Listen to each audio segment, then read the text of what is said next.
Notes from the Underground by Fyodor Dostoyevsky, Part 1, Underground. Chapter 1. I am a sick man. I am a spiteful man. I am an unattractive man. I believe my liver is diseased. However, I know nothing at all about my disease, and do not know for certain what ails me. I don't consult a doctor for it, and never have, though I have a respect for medicine and doctors. Besides, I am extremely superstitious, sufficiently so to respect medicine anyway. I am well educated enough not to be superstitious, but I am superstitious. No, I refuse to consult a doctor from spite that you probably will not understand. Well, I understand it, though. Of course, I can't explain who it is precisely that I am mortifying in this case by my spite. I am perfectly well aware that I cannot pay out the doctors by not consulting them. I know better than anyone that by all this I am only injuring myself and no one else. But still, if I don't consult a doctor, it is from spite. My liver is bad, well, let it get worse. I've been going on like that for a long time, 20 years. Now I am 40. I used to be in the government service, but am no longer. I was a spiteful official. I was rude and took pleasure in being so.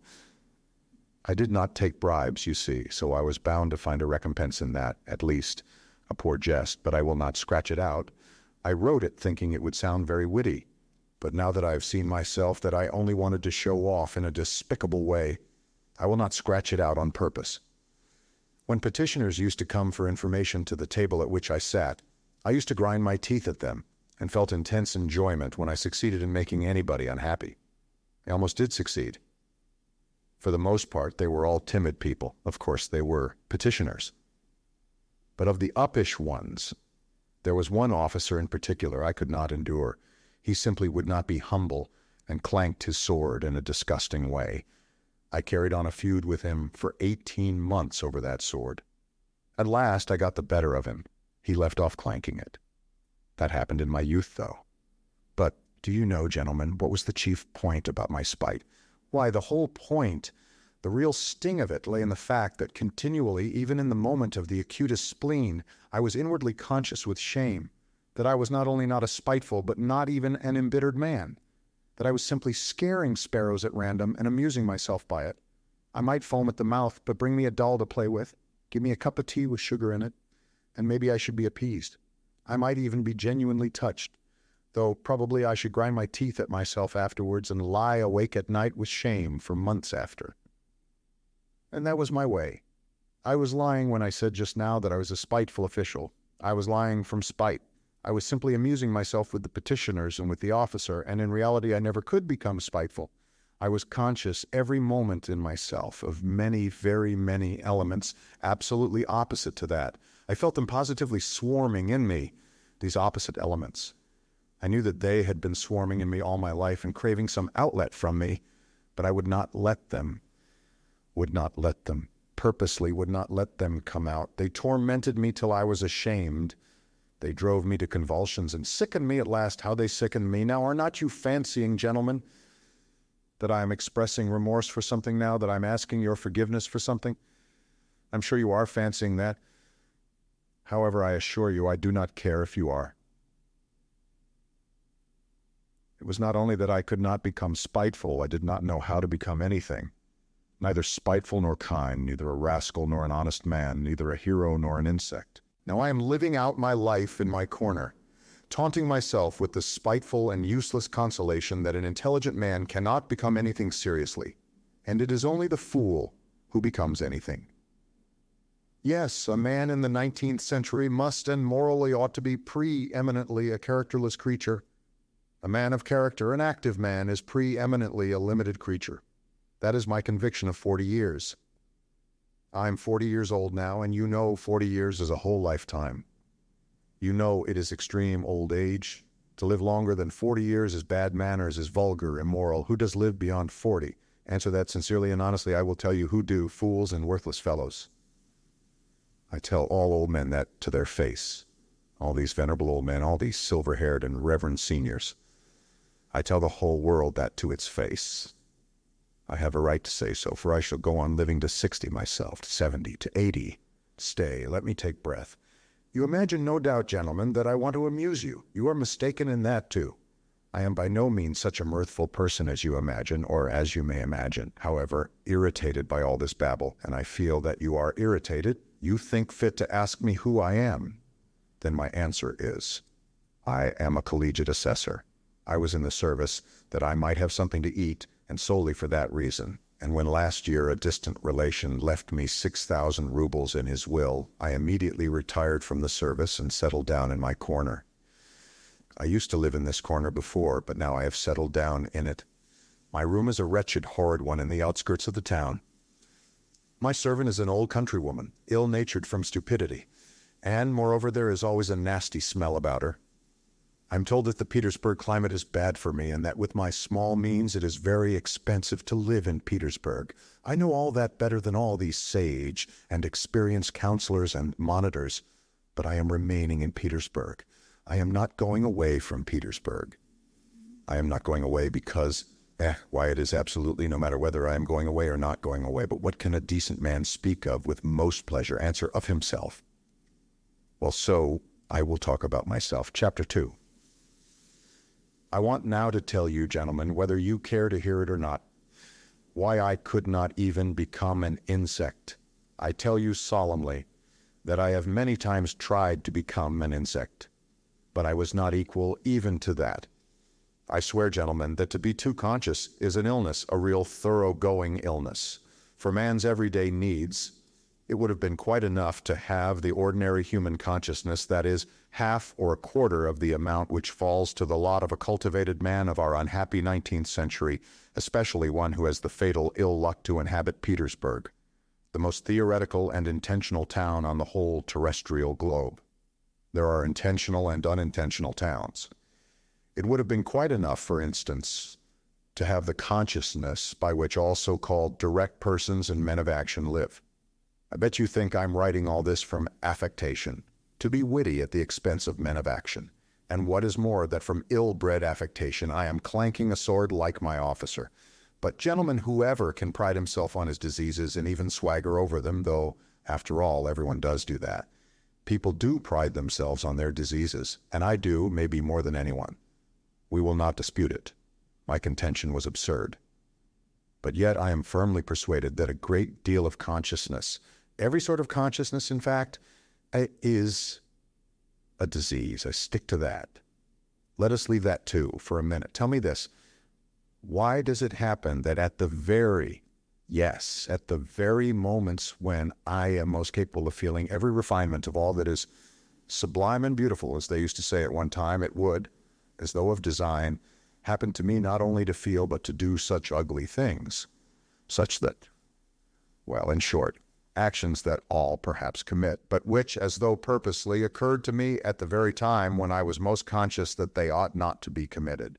The more conscious I was of goodness and of all that was sublime and beautiful, the more deeply I sank into my mire, and the more ready I was to sink in it altogether. But the chief point was that all this was, as it were, not accidental in me, but as though it were bound to be so. It was as though it were my most normal condition, and not in the least disease or depravity, so that at last all desire in me to struggle against this depravity passed. It ended by my almost believing, perhaps actually believing, that this was perhaps my normal condition. But at first, in the beginning, what agonies I endured in that struggle! I did not believe it was the same with other people, and all my life I hid this fact about myself as a secret. I was ashamed. Even now, perhaps I am ashamed.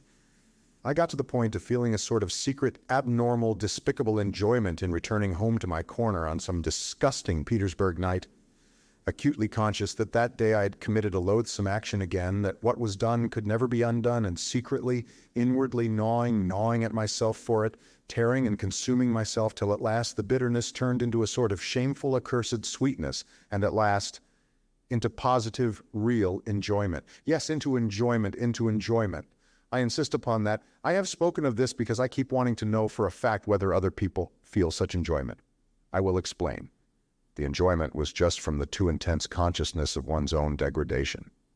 It was from feeling oneself that one had reached the last barrier, that it was horrible, but that it could not be otherwise, that there was no escape for you, that you never could become a different man, that even if time and faith were still left you to change into something different, you would most likely not wish to change.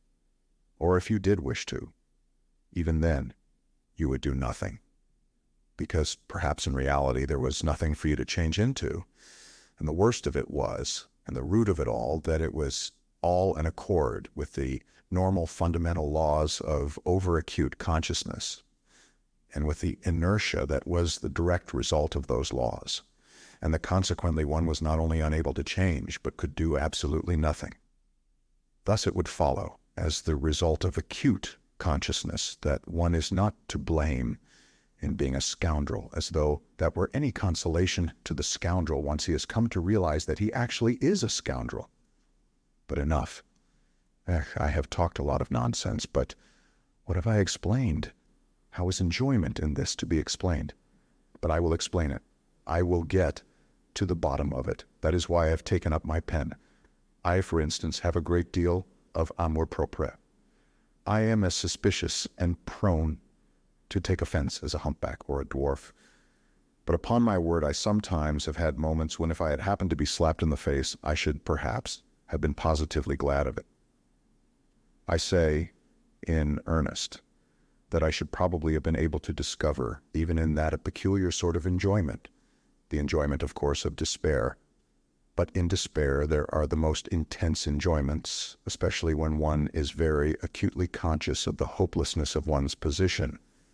And when one is slapped in the face, why then the consciousness of being rubbed into a pulp would positively overwhelm one. The worst of it is, look at it which way one will, it still turns out that I was always the most to blame in everything. And what is most humiliating of all, to blame for no fault of my own, but so to say through the laws of nature. In the first place, to blame because I am cleverer than any of the people surrounding me. I have always considered myself cleverer than any of the people surrounding me, and sometimes, would you believe it, have been positively ashamed of it. At any rate, I have all my life, as it were, turned my eyes away and never could look people straight in the face. To blame, finally, because even if I had had magnanimity, I should only have had more suffering from the sense of its uselessness. I should certainly have never been able to do anything from being magnanimous, neither to forgive, for my assailant would perhaps have slapped me from the laws of nature, and one cannot forgive the laws of nature, nor to forget, for even if it were owing to the laws of nature, it is insulting all the same. Finally, even if I had wanted to be anything but magnanimous, had desired, on the contrary, to revenge myself on my assailant, I could not have revenged myself on anyone for anything, because I should certainly never have made up my mind to do anything, even if I had been able to. Why should I not have made up my mind? About that in particular, I want to say a few words. Chapter 3. With people who know how to revenge themselves and to stand up for themselves in general, how is it done? Why, when they are possessed, let us suppose, by the feeling of revenge, then for the time there is nothing else but that feeling left in their whole being. Such a gentleman simply dashes straight for his object like an infuriated bull with its horns down, and nothing but a wall will stop him. By the way, facing the wall, such gentlemen, that is, the direct persons and men of action, are genuinely nonplussed. For them a wall is not an evasion, as for us people who think and consequently do nothing. It is not an excuse for turning aside, an excuse for which we are always very glad, though we scarcely believe in it ourselves. As a rule, no, they are nonplussed in all sincerity, in all. The wall has for them something tranquilizing, morally soothing, final, maybe even something mysterious, but of the wall later. Well, such a direct person I regard as the real normal man. As his tender mother nature wished to see him when she graciously brought him into being on the earth, I envy such a man till I am green in the face. He is stupid, I am not disputing that, but perhaps the normal man should be stupid, how do you know? Perhaps it is very beautiful, in fact. And I am the more persuaded of that suspicion, if one can call it so, by the fact that if you take, for instance, the antithesis of the normal man, that is, the man of acute consciousness, who has come, of course, not out of the lap of nature, but out of a retort. This is almost mysticism, gentlemen, but I suspect this, too. This retort made man is sometimes so nonplussed in the presence of his antithesis that with all his exaggerated consciousness he genuinely thinks of himself as a mouse and not a man. It may be an acutely conscious mouse, yet it is a mouse, while the other is a man, and therefore etc., etc. And the worst of it is, he himself, his very own self, looks on himself as a mouse. No one asks him to do so, and that is an important point. Now let us look at this mouse in action. Let us suppose, for instance, that it feels insulted too, and it almost always does feel insulted, and wants to revenge itself too. There may even be a greater accumulation of spite in it than in l'homme de la nature et de la vérité. The base and nasty desire to vent that spite on its assailant rankles perhaps even more nastily in it than in l'homme de la nature et de la vérité. For through his innate stupidity, the latter looks upon his revenge as justice pure and simple, while in consequence of his acute consciousness, the mouse does not believe in the justice of it. To come at last to the deed itself, to the very act of revenge. Apart from the one fundamental nastiness, the luckless mouse succeeds in creating around it so many other nastinesses in the form of doubts and questions. Adds to the one question so many unsettled questions that there inevitably works up around it a sort of fatal brew. A stinking mess made up of its doubts, emotions, and of the contempt spat upon it by the direct men of action who stand solemnly about it as judges and arbitrators, laughing at it till their healthy sides ache.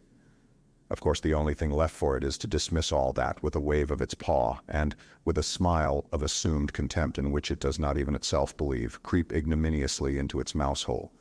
There in its nasty, stinking underground home, our insulted, crushed, and ridiculed mouse promptly becomes absorbed in cold, malignant, and above all, everlasting spite. For 40 years together it will remember its injury down to the smallest, most ignominious details, and every time will add of itself details still more ignominious, spitefully teasing and tormenting itself with its own imagination. It will itself be ashamed of its imaginings, but yet it will recall it all. It will go over and over every detail. It will invent unheard of things against itself, pretending that those things might happen, and will forgive nothing.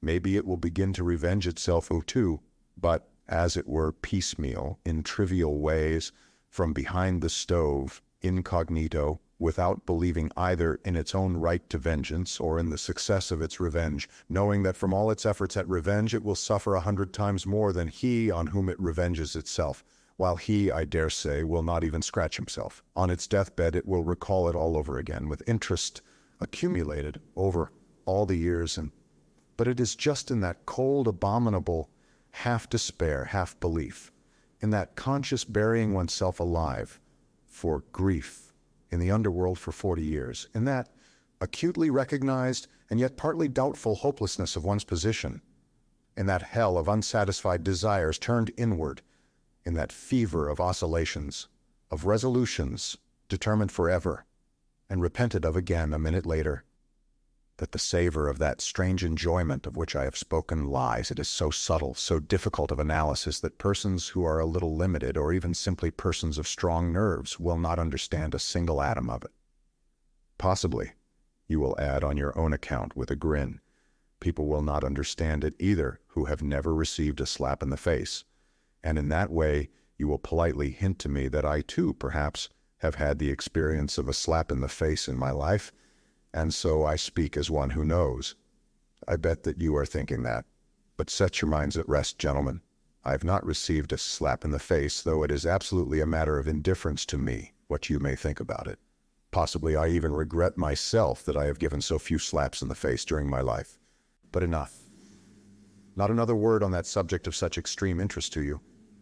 I will continue calmly concerning persons with strong nerves who do not understand a certain refinement of enjoyment. Though in certain circumstances these gentlemen bellow their loudest like bulls, though this, let us suppose, does them the greatest credit, yet, as I have said already, confronted with the impossible, they subside at once. The impossible means the stone wall. What stone wall? Why, of course, the laws of nature, the deductions of natural science, mathematics. As soon as they prove to you, for instance, that you are descended from a monkey, then it is no use scowling. Accept it for a fact. When they prove to you that in reality, one drop of your own fat must be dearer to you than 100,000 of your fellow creatures, and that this conclusion is the final solution of all so-called virtues and duties and all such prejudices and fancies, then you have just to accept it. There is no help for it. For twice 2 is a law of mathematics. Just try refuting it, Upon my word, they will shout at you. It is no use protesting. It is a case of twice two makes four.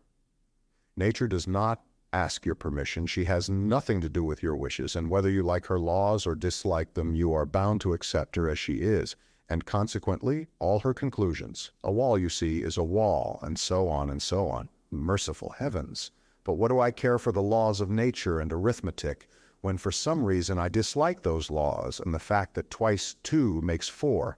Of course, I cannot break through the wall by battering my head against it if I really have not the strength to knock it down, but I am not going to be reconciled to it, simply because it is a stone wall, and I have not the strength, as though such a stone wall really were a consolation, and really did contain some word of conciliation, simply because it is as true as twice two makes four. Oh, absurdity of absurdities!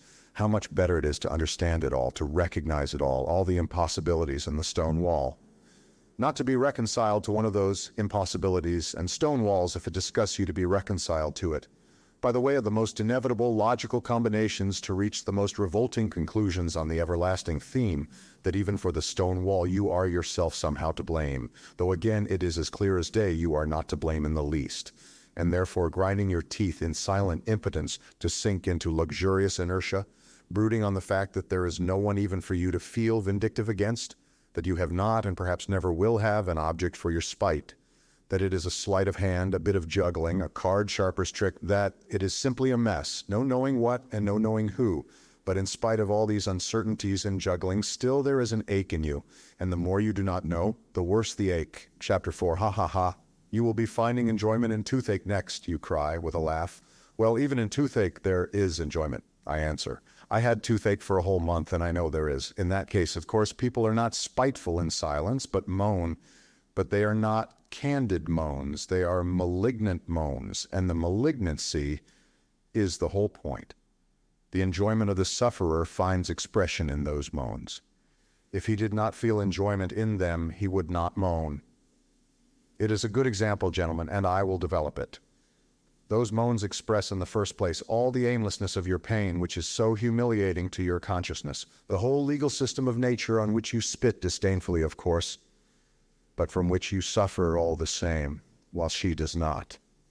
They express the consciousness that you have no enemy to punish, but that you have pain. The consciousness that, in spite of all possible Wagenheims, you are in complete slavery to your teeth. That if someone wishes it, your teeth will leave off aching. And if he does not, they will go on aching another 3 months. And that finally, if you are still contumacious and still protest, all that is left you for your own gratification is to thrash yourself or beat your wall with your fist as hard as you can, and absolutely nothing more. Well, these mortal insults, these jeers on the part of someone unknown, end at last in an enjoyment which sometimes reaches the highest degree of voluptuousness. I ask you, gentlemen, listen sometimes to the moans of an educated man of the 19th century suffering from toothache on the second or third day of the attack, when he is beginning to moan, not as he moaned on the first day, that is, not simply because he has toothache, not just as any coarse peasant, but as a man affected by progress in European civilization, a man who is divorced from the soil and the national elements, as they express it now, a daze. His moans become nasty, disgustingly malignant, and go on for whole days and nights. And of course he knows himself that he is doing himself no sort of good with his moans. He knows better than anyone that he is only lacerating and harassing himself and others for nothing. He knows that even the audience before whom he is making his efforts and his whole family listen to him with loathing, do not put a ha'porth of faith in him, and inwardly understand that he might moan differently, more simply, without trills and flourishes, and that he is only amusing himself like that from ill humor, from malignancy. Well, in all these recognitions and disgraces it is that there lies a voluptuous pleasure, as though he would say, I am worrying you, I am lacerating your hearts, I am keeping everyone in the house awake.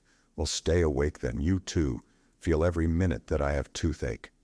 I am not a hero to you now as I tried to seem before, but simply a nasty person, an impostor. Well, so be it then. I am very glad that you see through me.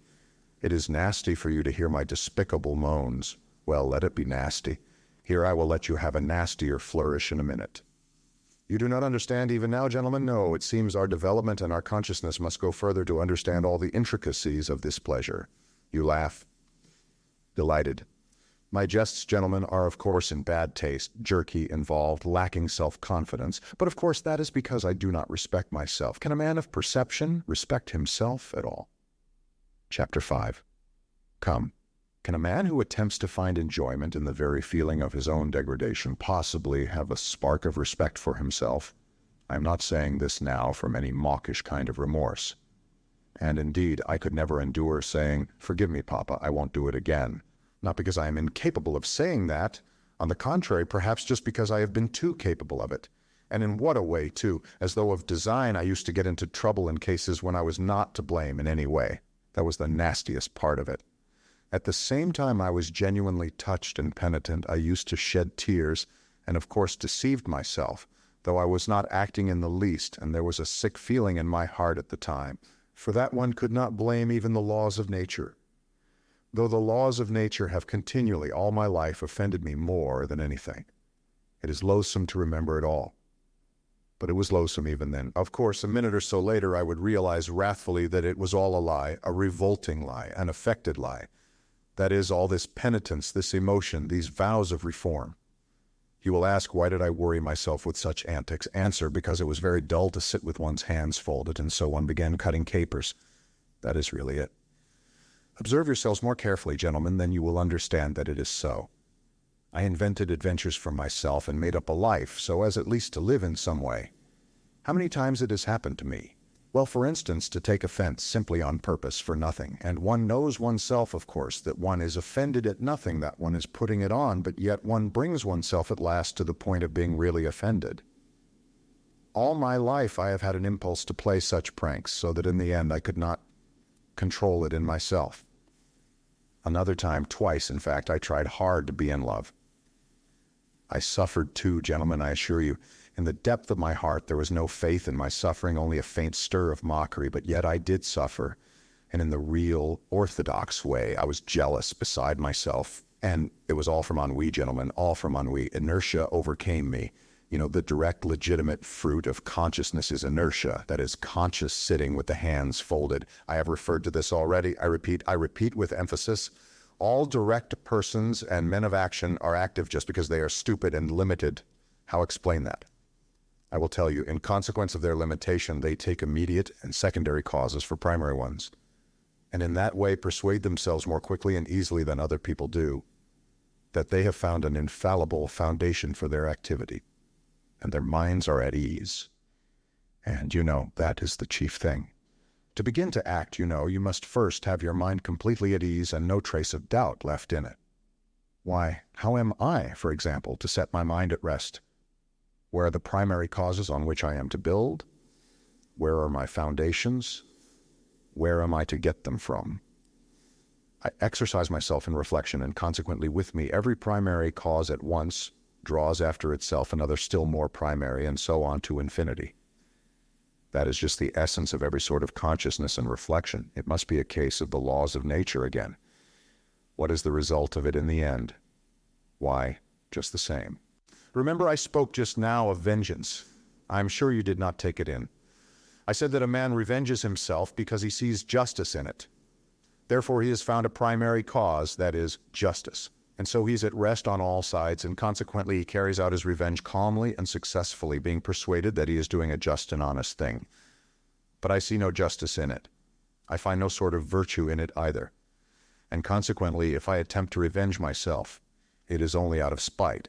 Spite, of course, might overcome everything, all my doubts, and so might serve quite successfully in place of a primary cause, precisely because it is not a cause. But what is to be done if I have not even spite? I began with that just now, you know. In consequence again of those accursed laws of consciousness, anger in me is subject to chemical disintegration. You look into it, the object flies off into air, your reasons evaporate, the criminal is not to be found, the wrong becomes not a wrong, but a phantom, something like the toothache for which no one is to blame. And consequently there is only the same outlet left again, that is, to beat the wall as hard as you can. So you give it up with a wave of the hand because you have not found a fundamental cause. And try letting yourself be carried away by your feelings, blindly, without reflection. without a primary cause, repelling consciousness at least for a time, hate or love if only not to sit with your hands folded. The day after tomorrow at the latest, you will begin despising yourself for having knowingly deceived yourself. Result, a soap bubble and inertia. Oh, gentlemen, do you know, perhaps I consider myself an intelligent man, only because all my life I have been able neither to begin nor to finish anything.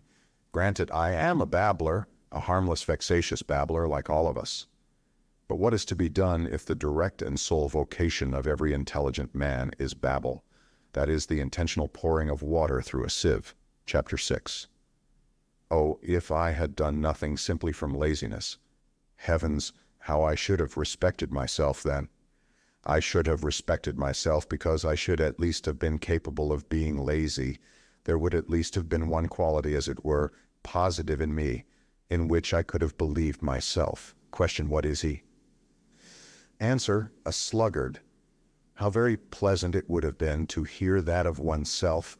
It would mean that I was positively defined. It would mean that there was something to say about me. Sluggard? Why, it is a calling and vocation. It is a career. Do not jest, it is so. I should then be a member of the best club by right, and should find my occupation in continually respecting myself. I knew a gentleman who prided himself all his life on being a connoisseur of Lafitte. He considered this as his positive virtue, and never doubted himself. He died not simply with a tranquil, but with a triumphant conscience, and he was quite right too. Then I should have chosen a career for myself. I should have been a sluggard and a glutton, not a simple one, but for instance one with sympathies for everything sublime and beautiful. How do you like that? I have long had visions of it, that sublime and beautiful weighs heavily on my mind at 40. But that is at 40, then it would have been different. I should have found for myself a form of activity in keeping with it, to be precise, drinking to the health of everything sublime and beautiful. I should have snatched at every opportunity to drop a tear into my glass, and then to drain it to all that is sublime and beautiful. I should then have turned everything into the sublime and the beautiful. In the nastiest, unquestionable trash, I should have sought out the sublime and the beautiful. I should have exuded tears like a wet sponge. An artist, for instance, paints a picture worthy of Gay. At once I drink to the health of the artist who painted the picture worthy of Gay, because I love all that is sublime and beautiful. An author has written, as you will. At once I drink to the health of anyone you will, because I love all that is sublime and beautiful. I should claim respect for doing so. I should persecute anyone who would not show me respect. I should live at ease. I should die with dignity. Why, it is charming, perfectly charming. And what a good round belly I should have grown. What a treble chin I should have established. What a ruby nose I should have colored for myself, so that everyone would have said, looking at me, here is an asset, here is something real and solid, and say what you like. It is very agreeable to hear such remarks about oneself in this negative age. Chapter 7, but these are all golden dreams. Oh, tell me, who was it first announced? Who was it first proclaimed that man only does nasty things because he does not know his own interests? And that if he were enlightened, if his eyes were open to his real normal interests, man would at once cease to do nasty things, would at once become good and noble, because being enlightened and understanding his real advantage, he would see his own advantage in the good and nothing else. And we all know that not one man can consciously act against his own interests. Consequently, so to say, through necessity, he would begin doing good. Oh, the babe. Oh, the pure, innocent child. Why, in the first place, when in all these thousands of years has there been a time when man has acted only from his own interest? What is to be done with the millions of facts that bear witness that men, consciously, that is fully understanding their real interests, have left them in the background and have rushed headlong on another path to meet peril and danger, compelled to this course by nobody and by nothing, but as it were simply disliking the beaten track, and have obstinately, willfully struck out another difficult, absurd way, seeking it almost in the darkness.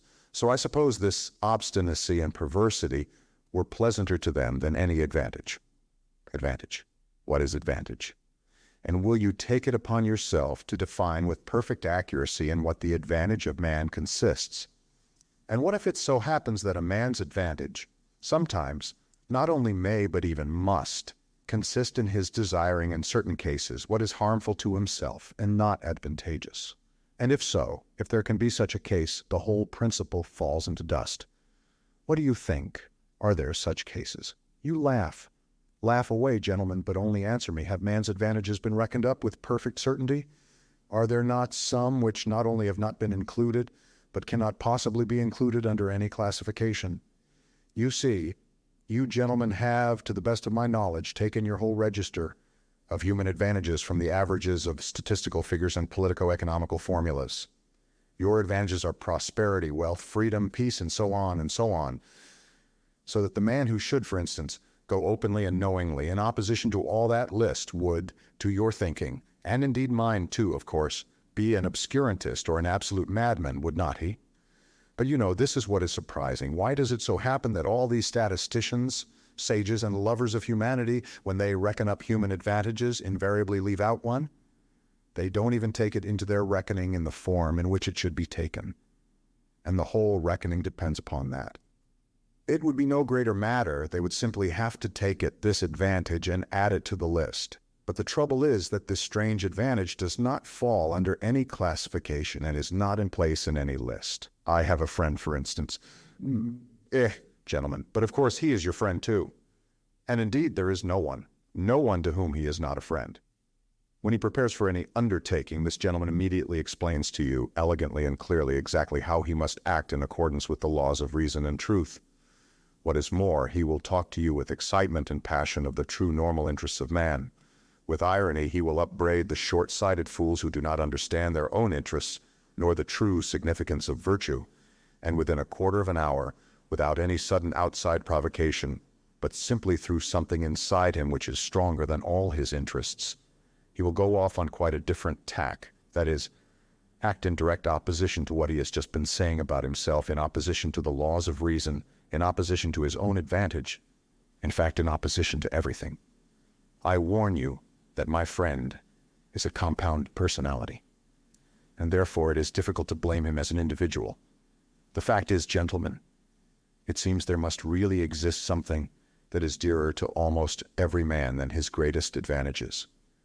Or, not to be illogical, there is a most advantageous advantage, the very one omitted of which we spoke just now, which is more important and more advantageous than all other advantages, for the sake of which a man, if necessary, is ready to act in opposition to all laws, that is, in opposition to reason, honor, peace, prosperity, in fact, in opposition to all those excellent and useful things, if only he can attain that fundamental, most advantageous advantage which is dearer to him than all. Yes, but it's advantage all the same, you will retort. But excuse me, I'll make the point clear, and it is not a case of playing upon words. What matters is that this advantage is remarkable from the very fact that it breaks down all our classifications and continually shatters every system constructed by lovers of mankind for the benefit of mankind. In fact, it upsets everything. But before I mention this advantage to you, I want to compromise myself personally, and therefore I boldly declare that all these fine systems, all these theories for explaining to mankind their real normal interests, in order that inevitably striving to pursue these interests, they may at once become good and noble, are, in my opinion so far, mere logical exercises. Yes, logical exercises. Why? To maintain this theory of the regeneration of mankind by means of the pursuit of his own advantage is, to my mind, almost the same thing as to affirm, for instance, following Buckle, that through civilization mankind becomes softer and consequently less bloodthirsty and less fitted for warfare. Logically, it does seem to follow from his arguments, but man has such a predilection for systems and abstract deductions that he is ready to distort the truth intentionally. He is ready to deny the evidence of his senses only to justify his logic. I take this example because it is the most glaring instance of it. Only look about you. Blood is being spilt in streams, and in the merriest way, as though it were champagne. Take the whole of the 19th century in which Buckle lived. Take Napoleon, the great and also the present one. Take North America, the eternal union. Take the farce of Schleswig-Holstein. And what is it that civilization softens in us?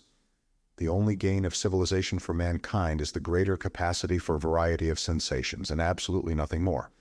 And through the development of this many-sidedness, man may come to finding enjoyment in bloodshed. And in fact, this has already happened to him. Have you noticed that it is the most civilized gentlemen who have been the subtlest slaughterers, to whom the Attilas and Stenka Razins could not hold a candle? And if they are not so conspicuous as the Attilas and Stenka Razins, it is simply because they are so often met with, are so ordinary, and have become so familiar to us. In any case, civilization has made mankind, if not more bloodthirsty, at least more vilely, more loathsomely bloodthirsty. In old days he saw justice in bloodshed, and with his conscience at peace, exterminated those he thought proper. Now we do think bloodshed abominable, and yet we engage in this abomination, and with more energy than ever. Which is worse? Decide that for yourselves. They say that Cleopatra, excuse an instance from Roman history, was fond of sticking gold pins into her slave girls' breasts, and derived gratification from their screams and writhings. You will say that that was in the comparatively barbarous times, that these are barbarous times too, because also, comparatively speaking, pins are stuck in, even now, that though man has now learned to see more clearly than in barbarous ages, he is still far from having learnt to act as reason and science would dictate. But yet you are fully convinced that he will be sure to learn when he gets rid of certain old bad habits, and when common sense and science have completely re-educated human nature and turned it in a normal direction. You are confident that then man will cease from intentional error, and will, so to say, be compelled not to want to set his will against his normal interests. That is not all. Then you say science itself will teach man, though to my mind it's a superfluous luxury that he never has really had any caprice or will of his own, and that he himself is something of the nature of a piano key or the stop of an organ, and that there are besides things called the laws of nature, so that everything he does is not done by his willing it, but is done of itself by the laws of nature. Consequently, we have only to discover these laws of nature, and man will no longer have to answer for his actions, and life will become exceedingly easy for him.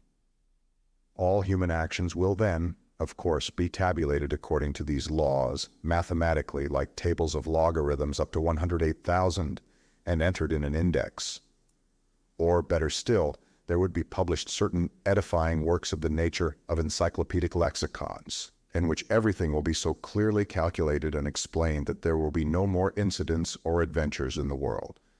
Then, this is all what you say, new economic relations will be established, all ready-made and worked out with mathematical exactitude, so that every possible question will vanish in the twinkling of an eye simply because every possible answer to it will be provided.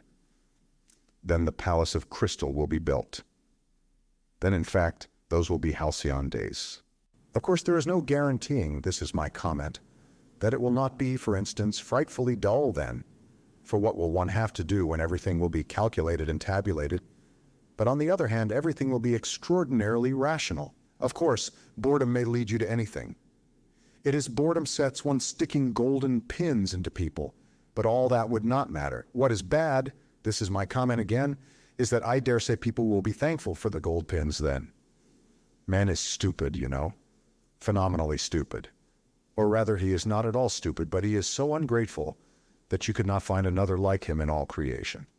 Why, for instance, would not be in the least surprised if all of a sudden, apropos of nothing, in the midst of general prosperity, a gentleman with an ignoble, or rather with a reactionary and ironical countenance were to arise and, putting his arms akimbo, say to us all, "I say, gentlemen, hadn't we better kick over the whole show and scatter rationalism to the winds, simply to send these logarithms to the devil and to enable us to live once more at our own sweet foolish will?"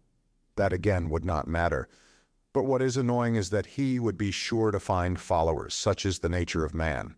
And all that for the most foolish reason, which one would think was hardly worth mentioning, that is that man everywhere and at all times, whoever he may be, has preferred to act as he chose and not in the least as his reason and advantage dictated. And one may choose what is contrary to one's own interests, and sometimes one positively ought. That is my idea. One's own free unfettered choice, one's own caprice, however wild it may be, one's own fancy worked up at times to frenzy, is that very most advantageous advantage which we have overlooked, which comes under no classification, and against which all systems and theories are continually being shattered to atoms. And how do these wiseacres know that man wants a normal, a virtuous choice? What has made them conceive that man must want a rationally advantageous choice? What man wants is simply independent choice, whatever that independence may cost and wherever it may lead. And choice, of course, the devil only knows what choice. Chapter 8, ha ha ha. But you know there is no such thing as choice in reality. Say what you like, you will interpose with a chuckle. Science has succeeded in so far analyzing man that we know already that choice and what is called freedom of will is nothing else than... Stay, gentlemen, I meant to begin with that myself, I confess. I was rather frightened. I was just going to say that the devil only knows what choice depends on, and that perhaps that was a very good thing, but I remembered the teaching of science and pulled myself up. And here you have begun upon it. Indeed, if there really is someday discovered a formula for all our desires and caprices, that is, an explanation of what they depend upon, by what laws they arise, how they develop, what they are aiming at in one case and in another, and so on. That is a real mathematical formula. Then most likely man will at once cease to feel desire. Indeed, he will be certain to, for who would want to choose by rule? Besides, he will at once be transformed from a human being into an organ stop or something of the sort. For what is a man without desires, without free will, and without choice, if not a stop in an organ? What do you think? Let us reckon the chances. Can such a thing happen or not? You decide. Our choice is usually mistaken from a false view of our advantage. We sometimes choose absolute nonsense because in our foolishness, we see in that nonsense the easiest means for attaining a supposed advantage. But when all that is explained and worked out on paper, which is perfectly possible, for it is contemptible and senseless to suppose that some laws of nature man will never understand, then certainly so-called desires will no longer exist. For if a desire should come into conflict with reason, we shall then reason and not desire, because it will be impossible retaining our reason to be senseless in our desires, and in that way knowingly act against reason and desire to injure ourselves. And as all choice and reasoning can be really calculated, because there will someday be discovered the laws of our so-called free will. So, joking apart, there may one day be something like a table constructed of them, so that we really shall choose in accordance with it. If, for instance, someday they calculate and prove to me that I made a long nose at someone, because I could not help making a long nose at him, and that I had to do it in that particular way, what freedom is left me, especially if I am a learned man and have taken my degree somewhere? Then I should be able to calculate my whole life for 30 years beforehand. In short, if this could be arranged, there would be nothing left for us to do. Anyway, we should have to understand that. And in fact, we ought unwearyingly to repeat to ourselves that at such and such a time, and in such and such circumstances, nature does not ask our leave, that we have got to take her as she is and not fashion her to suit our fancy. And if we really aspire to formulas and tables of rules, and well, even to the chemical retort, there's no help for it. We must accept the retort too, or else it will be accepted without our consent. Yes, but here I come to a stop. Gentlemen, you must excuse me for being over-philosophical. It's the result of 40 years underground. Allow me to indulge my fancy. You see, gentlemen, reason is an excellent thing. There's no disputing that, but reason is nothing but reason and satisfies only the rational side of man's nature, while will is a manifestation of the whole life, that is, of the whole human life, including reason and all the impulses. And although our life, in this manifestation of it, is often worthless, yet it is life and not simply extracting square roots. Here I, for instance, quite naturally want to live in order to satisfy all my capacities for life, and not simply my capacity for reasoning, that is, not simply 1/20th my capacity for life. What does reason know? Reason only knows what it has succeeded in learning. Some things, perhaps, it will never learn. This is a poor comfort, but why not say so frankly? And human nature acts as a whole, with everything that is in it, consciously or unconsciously, and even if it goes wrong, it lives. I suspect, gentlemen, that you are looking at me with compassion. You tell me again that an enlightened and developed man, such in short as the future man will be, cannot consciously desire anything disadvantageous to himself. That can be proved mathematically. I thoroughly agree. It can, by mathematics. But I repeat for the 100th time, there is one case, one only, when man may consciously, purposely desire what is injurious to himself, what is stupid, very stupid, simply in order to have the right to desire for himself even what is very stupid, and not to be bound by an obligation to desire only what is sensible. Of course, this very stupid thing, this caprice of ours, may be in reality, gentlemen, more advantageous for us than anything else on earth, especially in certain cases. And in particular, it may be more advantageous than any advantage, even when it does us obvious harm and contradicts the soundest conclusions of our reason concerning our advantage. For in any circumstances, it preserves for us what is most precious and most important. That is our personality, our individuality. Some, you see, maintain that this really is the most precious thing for mankind. Choice can, of course, if it chooses, be in agreement with reason. And especially if this be not abused but kept within bounds, it is profitable and sometimes even praiseworthy. But very often, and even most often, choice is utterly and stubbornly opposed to reason. And do you know that that too is profitable, sometimes even praiseworthy? Gentlemen, let us suppose that man is not stupid. Indeed, one cannot refuse to suppose that, if only from the one consideration that if man is stupid, then who is wise? But if he is not stupid, he is monstrously ungrateful. Phenomenally ungrateful. In fact, I believe that the best definition of man is the ungrateful biped. But that is not all. That is not his worst defect. His worst defect is his perpetual moral obliquity, perpetual. From the days of the flood to the Schleswig-Holstein period, moral obliquity and consequently lack of good sense. For it has long been accepted that lack of good sense is due to no other cause than moral obliquity. Put it to the test and cast your eyes upon the history of mankind. What will you see? Is it a grand spectacle? Grand, if you like. Take the Colossus of Rhodes, for instance, that's worth something. With good reason, Mr. Dostoyevsky testifies of it that some say that it is the work of man's hands, while others maintain that it has been created by nature herself. Is it many-colored? Maybe it is many-colored too, if one takes the dress, uniforms, military and civilian of all peoples and all ages. That alone is worth something, and if you take the undress uniforms, you will never get to the end of it. No historian would be equal to the job. Is it monotonous? Maybe it's monotonous too. It's fighting and fighting. They're fighting now. They fought first and they fought last. You will admit that it is almost too monotonous. In short, one may say anything about the history of the world, anything that might enter the most disordered imagination. The only thing one can't say is that it's rational. The very word sticks in one's throat. And indeed, this is the odd thing that is continually happening. There are continually turning up in life moral and rational persons, sages and lovers of humanity, who make it their object to live all their lives as morally and rationally as possible, to be, so to speak, a light to their neighbors, simply in order to show them that it is possible to live morally and rationally in this world. And yet we all know that those very people, sooner or later, have been false to themselves, playing some queer trick, often a most unseemly one. Now I ask you, what can be expected of man, since he is a being endowed with strange qualities? Shower upon him every earthly blessing, drown him in a sea of happiness so that nothing but bubbles of bliss can be seen on the surface. Give him economic prosperity, such that he should have nothing else to do but sleep, eat cakes, and busy himself with the continuation of his species. And even then, out of sheer ingratitude, sheer spite, man would play you some nasty trick.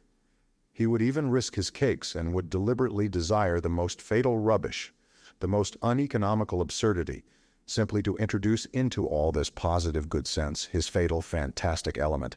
It is just his fantastic dreams, his vulgar folly that he will desire to retain simply in order to prove to himself, as though that were so necessary, that men still are men and not the keys of a piano, which the laws of nature threaten to control so completely that soon one will be able to desire nothing but buy the calendar.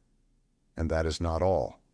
Even if man really were nothing but a piano key, even if this were proved to him by natural science and mathematics, even then he would not become reasonable, but would purposely do something perverse out of simple ingratitude, simply to gain his point. And if he does not find means, he will contrive destruction and chaos, will contrive sufferings of all sorts only to gain his point. He will launch a curse upon the world, and as only man can curse, it is his privilege, the primary distinction between him and other animals. Maybe by his curse alone he will attain his object. That is, convince himself that he is a man and not a piano key. If you say that all this too can be calculated and tabulated, chaos and darkness and curses, so that the mere possibility of calculating it all beforehand would stop it all, and reason would reassert itself. then man would purposely go mad in order to be rid of reason and gain his point. I believe in it. I answer for it. For the whole work of man really seems to consist in nothing but proving to himself every minute that he is a man and not a piano key. It may be at the cost of his skin, it may be by cannibalism, and this being so, can one help being tempted to rejoice that it has not yet come off? And that desire still depends on something we don't know? You will scream at me, that is, if you condescend to do so, that no one is touching my free will, that all they are concerned with is that my will should of itself, of its own free will, coincide with my own normal interests, with the laws of nature and arithmetic. Good heavens, gentlemen, what sort of free will is left when we come to tabulation and arithmetic, when it will all be a case of twice two make four, twice two makes four without my will, as if free will meant that. Chapter 9. Gentlemen, I am joking, and I know myself that my jokes are not brilliant, but you know one can take everything as a joke. I am perhaps jesting against the grain, gentlemen. I am tormented by questions. Answer them for me. You, for instance, want to cure men of their old habits and reform their will in accordance with science and good sense. But how do you know not only that it is possible, but also that it is desirable to reform man in that way? And what leads you to the conclusion that man's inclinations need reforming? In short, how do you know that such a reformation will be a benefit to man? And to go to the root of the matter, why are you so positively convinced that not to act against his real normal interests, guaranteed by the conclusions of reason and arithmetic, is certainly always advantageous for man and must always be a law for mankind? So far, you know, this is only your supposition. It may be the law of logic, but not the law of humanity. You think, gentlemen, perhaps that I am mad? Allow me to defend myself. I agree that man is preeminently a creative animal, predestined to strive consciously for an object and to engage in engineering, that is, incessantly and eternally to make new roads wherever they may lead. But the reason why he wants sometimes to go off at a tangent may just be that he is predestined to make the road, and perhaps, too, that however stupid the direct practical man may be, the thought sometimes will occur to him that the road almost always does lead somewhere, and that the destination it leads to is less important than the process of making it, and that the chief thing is to save the well-conducted child from despising engineering, and so giving way to the fatal idleness, which, as we all know, is the mother of all the vices. Man likes to make roads and to create, that is a fact beyond dispute. But why has he such a passionate love for destruction and chaos also? Tell me that. But on that point I want to say a couple of words myself. May it not be that he loves chaos and destruction. There can be no disputing that he does sometimes love it, because he is instinctively afraid of attaining his object and completing the edifice he is constructing. Who knows? Perhaps he only loves that edifice from a distance, and is by no means in love with it at close quarters. Perhaps he only loves building it, and does not want to live in it, but will leave it, when completed, for the use of les animaux domestiques, such as the ants, the sheep, and so on. Now the ants have quite a different taste. They have a marvelous edifice of that pattern which endures forever, the ant-heap. With the ant-heap, the respectable race of ants began, and with the ant-heap they will probably end, which does the greatest credit to their perseverance and good sense. But man is a frivolous and incongruous creature, and perhaps, like a chess player, loves the process of the game, not the end of it. And who knows? There is no saying with certainty. Perhaps the only goal on earth to which mankind is striving lies in this incessant process of attaining, in other words, in life itself, and not in the thing to be attained, which must always be expressed as a formula as positive as twice two makes four. And such positiveness is not life, gentlemen, but is the beginning of death. Anyway, man has always been afraid of this mathematical certainty, and I am afraid of it now. Granted that man does nothing but seek that mathematical certainty. He traverses oceans, sacrifices his life in the quest, but to succeed, really to find it, dreads, I assure you. He feels that when he has found it, there will be nothing for him to look for. When workmen have finished their work, they do at least receive their pay. They go to the tavern, then they are taken to the police station, and there is occupation for a week. But where can man go? Anyway, one can observe a certain awkwardness about him when he has attained such objects. He loves the process of attaining, but does not quite like to have attained. And that, of course, is very absurd. In fact, man is a comical creature. There seems to be a kind of jest in it all. But yet mathematical certainty is, after all, something insufferable. Twice 2 makes 4 seems to me simply a piece of insolence. Twice 2 makes 4 is a pert coxcomb who stands with arms akimbo barring your path and spitting. I admit that twice 2 makes 4 is an excellent thing. But if we are to give everything its due, twice 2 makes 5 is sometimes a very charming thing too. And why are you so firmly, so triumphantly convinced that only the normal and the positive, in other words, only what is conducive to welfare, is for the advantage of man? Is not reason in error as regards advantage? Does not man perhaps love something besides well-being? Perhaps he is just as fond of suffering. Perhaps suffering is just as great a benefit to him as well-being. Man is sometimes extraordinarily, passionately in love with suffering, and that is a fact. There is no need to appeal to universal history to prove that. Only ask yourself if you are a man and have lived at all. As far as my personal opinion is concerned, to care only for well-being seems to me positively ill-bred. Whether it's good or bad, it is sometimes very pleasant too to smash things. I hold no brief for suffering nor for well-being either. I am standing for my caprice, and for its being guaranteed to me when necessary. Suffering would be out of place in vaudevilles, for instance. I know that. In the Palace of Crystal, it is unthinkable. Suffering means doubt, negation, and what would be the good of a palace of crystal, if there could be any doubt about it? And yet I think man will never renounce real suffering, that is, destruction and chaos. Why, suffering is the sole origin of consciousness. Though I did lay it down at the beginning that consciousness is the greatest misfortune for man, yet I know man prizes it and would not give it up for any satisfaction. Consciousness, for instance, is infinitely superior to twice 2 makes 4. Once you have mathematical certainty, there is nothing left to do or to understand. There will be nothing left but to bottle up your 5 senses and plunge into contemplation. While if you stick to consciousness, even though the same result is attained, you can at least flog yourself at times, and that will, at any rate, liven you up. Reactionary as it is, corporal punishment is better than nothing. Chapter 10. You believe in a palace of crystal that can never be destroyed, a palace at which one will not be able to put out one's tongue or make a long nose on the sly. And perhaps that is just why I am afraid of this edifice, that it is of crystal and can never be destroyed, and that one cannot put one's tongue out at it even on the sly. You see, if it were not a palace but a henhouse, I might creep into it to avoid getting wet, and yet I would not call the henhouse a palace out of gratitude to it for keeping me dry.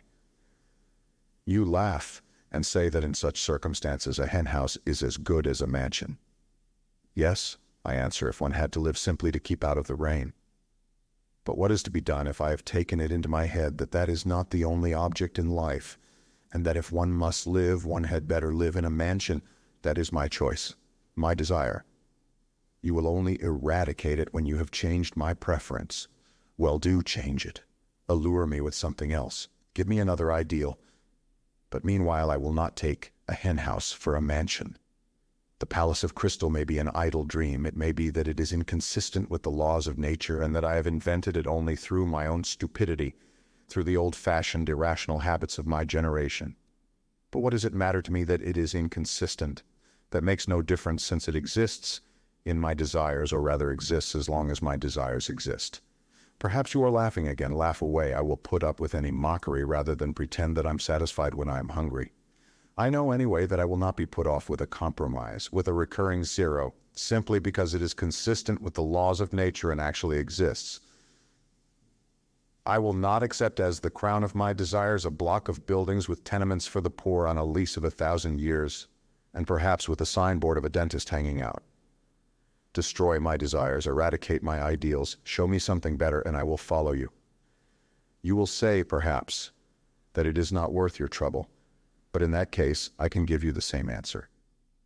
We are discussing things seriously, but if you won't deign to give me your attention, I will drop your acquaintance. I can retreat into my underground hole. But while I am alive and have desires, I would rather my hand were withered off than bring one brick to such a building.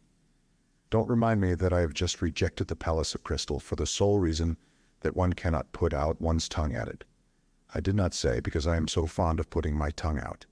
Perhaps the thing I resented was that of all your edifices, there has not been one at which one could not put out one's tongue. On the contrary, I would let my tongue be cut off out of gratitude if things could be so arranged that I should lose all desire to put it out. It is not my fault that things cannot be so arranged and that one must be satisfied with model flats. Then why am I made with such desires? Can I have been constructed simply in order to come to the conclusion that all my construction is a cheat? Can this be my whole purpose? I do not believe it. But do you know what? I am convinced that we underground folk ought to be kept on a curb. Though we may sit 40 years underground without speaking, when we do come out into the light of day and break out, we talk and talk and talk. Chapter 11. The long and the short of it is, gentlemen, that it is better to do nothing, better conscious inertia, and so hurrah for underground. Though I have said that I envy the normal man to the last drop of my bile, yet I should not care to be in his place, such as he is now, though I shall not cease envying him. No, anyway, the underground life is more advantageous. There, at any rate, one can... Oh, but even now I am lying. I am lying because I know myself that it is not underground that is better, but something different, quite different, for which I am thirsting, but which I cannot find. Damn underground, I will tell you another thing that would be better, and that is, if I myself believed in anything of what I have just written, I swear to you, gentlemen, there is not one thing, not one word of what I have written that I really believe. That is, I believe it, perhaps, but at the same time I feel and suspect that I'm lying like a cobbler. Then why have you written all this? You will say to me, I ought to put you underground for 40 years without anything to do, and then come to you in your cellar to find out what stage you have reached. How can a man be left with nothing to do for 40 years? Isn't that shameful? Isn't that humiliating? You will say, perhaps, wagging your heads contemptuously. You thirst for life and try to settle the problems of life by a logical tangle. And how persistent, how insolent are your sallies, and at the same time what a scare you are in. You talk nonsense and are pleased with it. You say impudent things and are in continual alarm and apologizing for them. You declare that you are afraid of nothing and at the same time try to ingratiate yourself in our good opinion. You declare that you are gnashing your teeth and at the same time you try to be witty so as to amuse us. You know that your witticisms are not witty, but you are evidently well satisfied with their literary value. You may perhaps have really suffered, but you have no respect for your own suffering. You may have sincerity, but you have no modesty. Out of the pettiest vanity, you expose your sincerity to publicity and ignominy. You doubtlessly mean to say something, but hide your last word through fear, because you have not the resolution to utter it, and only have a cowardly impudence.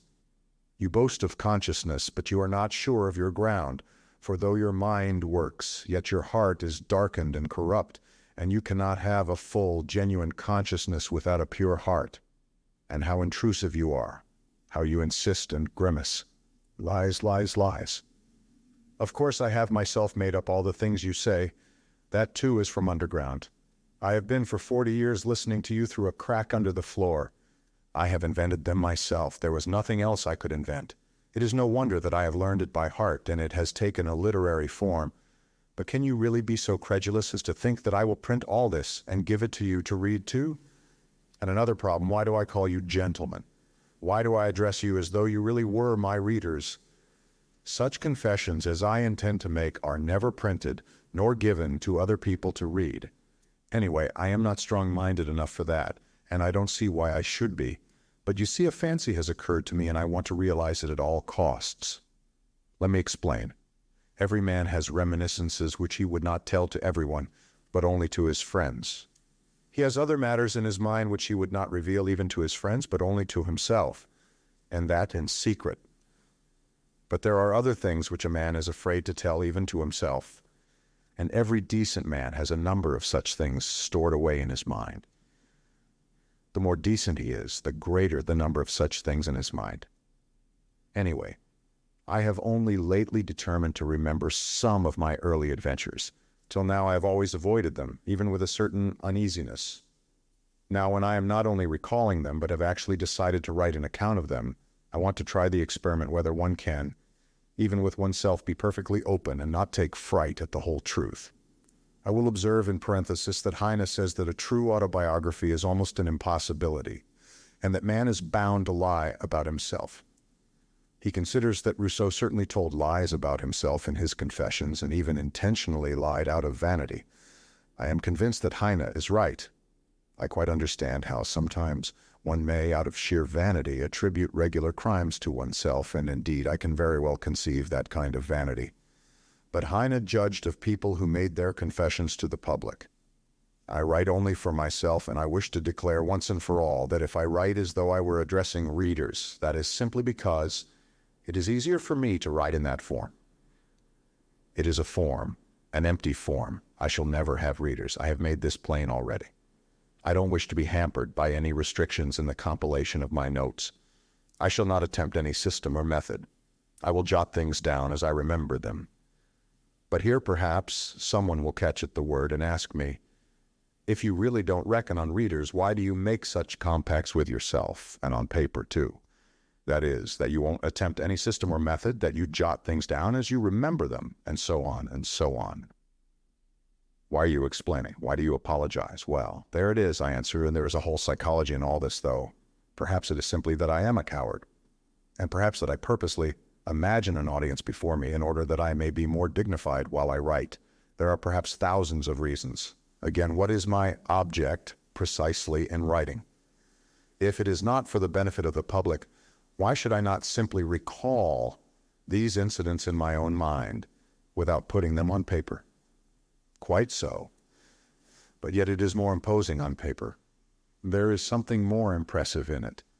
I shall be better able to criticize myself and improve my style. Besides, I shall perhaps obtain actual relief from writing. Today, for instance, I am particularly oppressed by one memory of a distant past. It came back vividly to my mind a few days ago and has remained haunting me like an annoying tune that one cannot get rid of, and yet I must get rid of it somehow.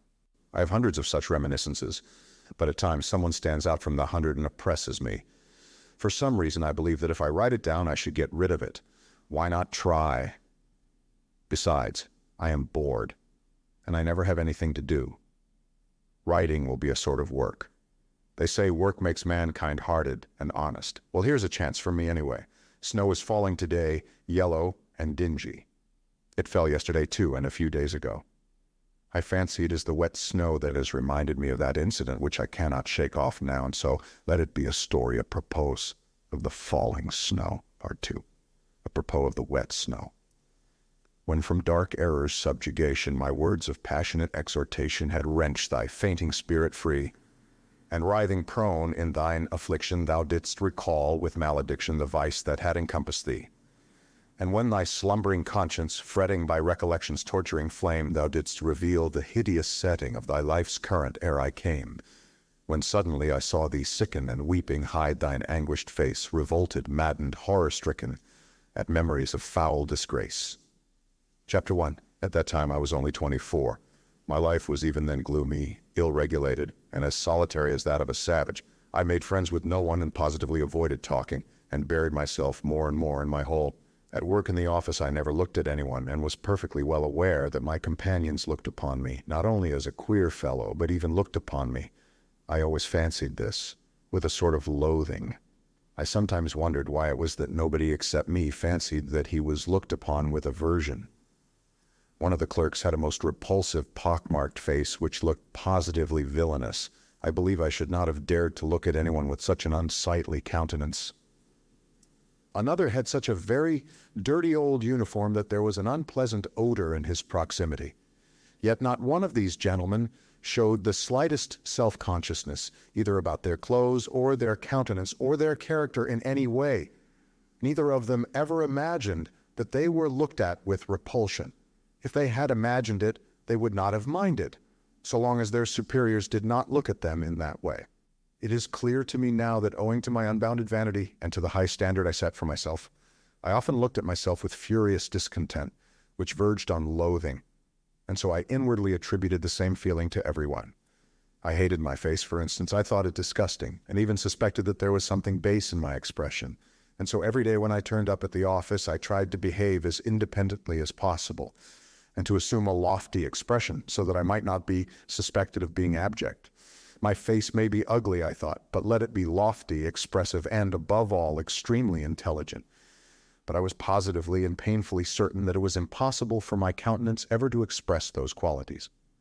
And what was worst of all, I thought it actually stupid looking, and I would have been quite satisfied if I could have looked intelligent. In fact, I would even have put up with looking base if, at the same time, my face could have been thought strikingly intelligent. Of course, I hated my fellow clerks one and all, and I despised them all, yet at the same time I was, as it were, afraid of them. In fact, it happened at times that I thought more highly of them than of myself. It somehow happened quite suddenly that I alternated between despising them and thinking them superior to myself. A cultivated and decent man cannot be vain without setting a fearfully high standard for himself, and without despising and almost hating himself at certain moments. But whether I despised them or thought them superior, I dropped my eyes almost every time I met anyone. I even made experiments whether I could face so-and-so's looking at me, and I was always the first to drop my eyes. This worried me to distraction. I had a sickly dread, too, of being ridiculous, and so had a slavish passion for the conventional and everything external. I loved to fall into the common rut and had a wholehearted terror of any kind of eccentricity in myself. But how could I live up to it? I was morbidly sensitive, as a man of our age should be. They were all stupid, and as like one another as so many sheep. Perhaps I was the only one in the office who fancied that I was a coward and a slave, and I fancied it just because I was more highly developed. But it was not only that I fancied it, it really was so. I was a coward and a slave. I say this without the slightest embarrassment. Every decent man of our age must be a coward and a slave. That is his normal condition. Of that I am firmly persuaded. He is made and constructed to that very end. And not only at the present time owing to some casual circumstances, but always at all times, a decent man is bound to be a coward and a slave. It is the law of nature for all decent people all over the earth. If any one of them happens to be valiant about something, he need not be comforted nor carried away by that. He would show the white feather just the same before something else. That is how it invariably and inevitably ends.